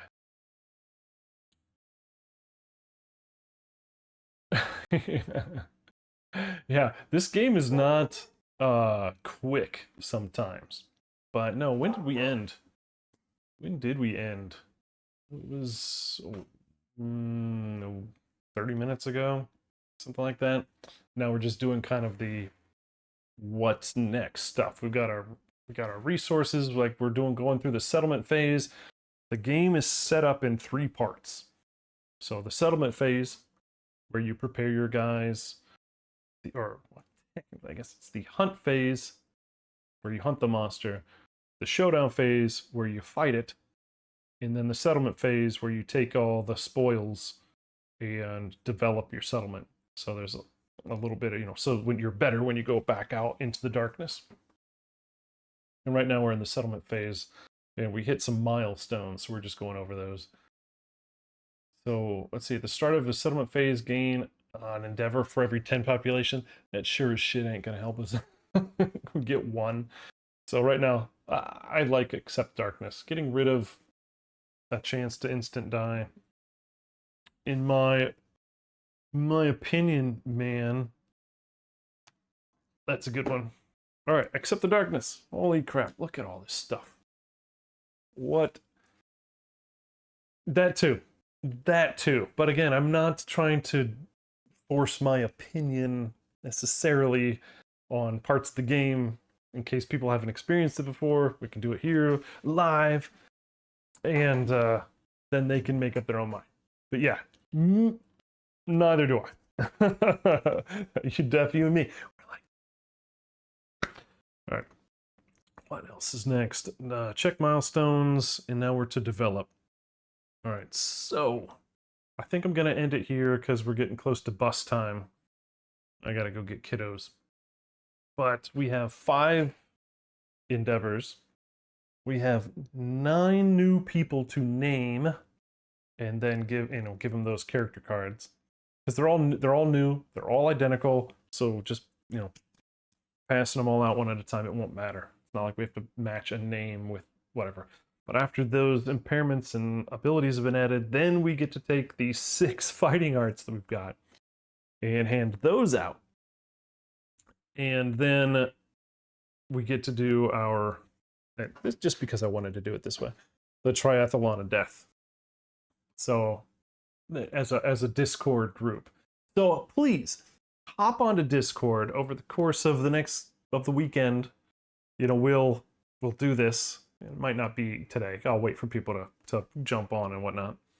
But we need new names. We need people to nominate a survivor, one of those new people, and then roll for these triathlon results. And then we need to develop. We've got so much stuff. endeavors are permission to do things, basically. There are these cards, innovations, or settlement locations where it'll have a little endeavor icon. So you can't do this cool thing unless you get an endeavor token. Endeavor tokens are earned by surviving the monster, the showdown. So every survivor that comes back from the showdown gets an endeavor token. And then you get other tokens from other things like toil and cooking or whatnot. Then the group gets to spend them to, get stuff. So, like by doing sculpture and whatnot. Well, you could always do something to avoid those wonderful things that Twitch puts on my videos. So, I can only do so much on those. I apologize. But yeah, so yeah, over the weekend we'll spend those endeavors. So I can't think of anything off the top of my head that we need at the moment. Nothing's coming to mind that we must do. So, besides create cool armor. Yeah, like the first thing that comes to my head is how can we get our Nico Twilight Sword armor with the new Lantern Festival armor to make an absolutely very fun, entertaining fight, right? So, Twilight Sword, Nico Twilight armor. Like, tell me that would not be so fun. It just looks like it'd be an absolute hoot. So, all right. So didn't quite get enough people as far as new followers and stuff to do the giveaway. So I'll hold on to that kind of stuff for another day. We'll build it up. I'll keep offering it. But I think that's where I want to end it. So jump onto Discord, help us out. We need some new names. Was it Never Ending Story? Just give me a name. You've already thought of it. You've already thought of the name. You just have to yell it out. All right, that's enough. All right. But anyway, guys, have a great weekend. Guys, gals, people of the internet. Good afternoon, good evening, and good night. So I'll catch you guys later. Yep. Have a good weekend. Adios. It's me, 5XP, signing off. See you guys. Have a good one.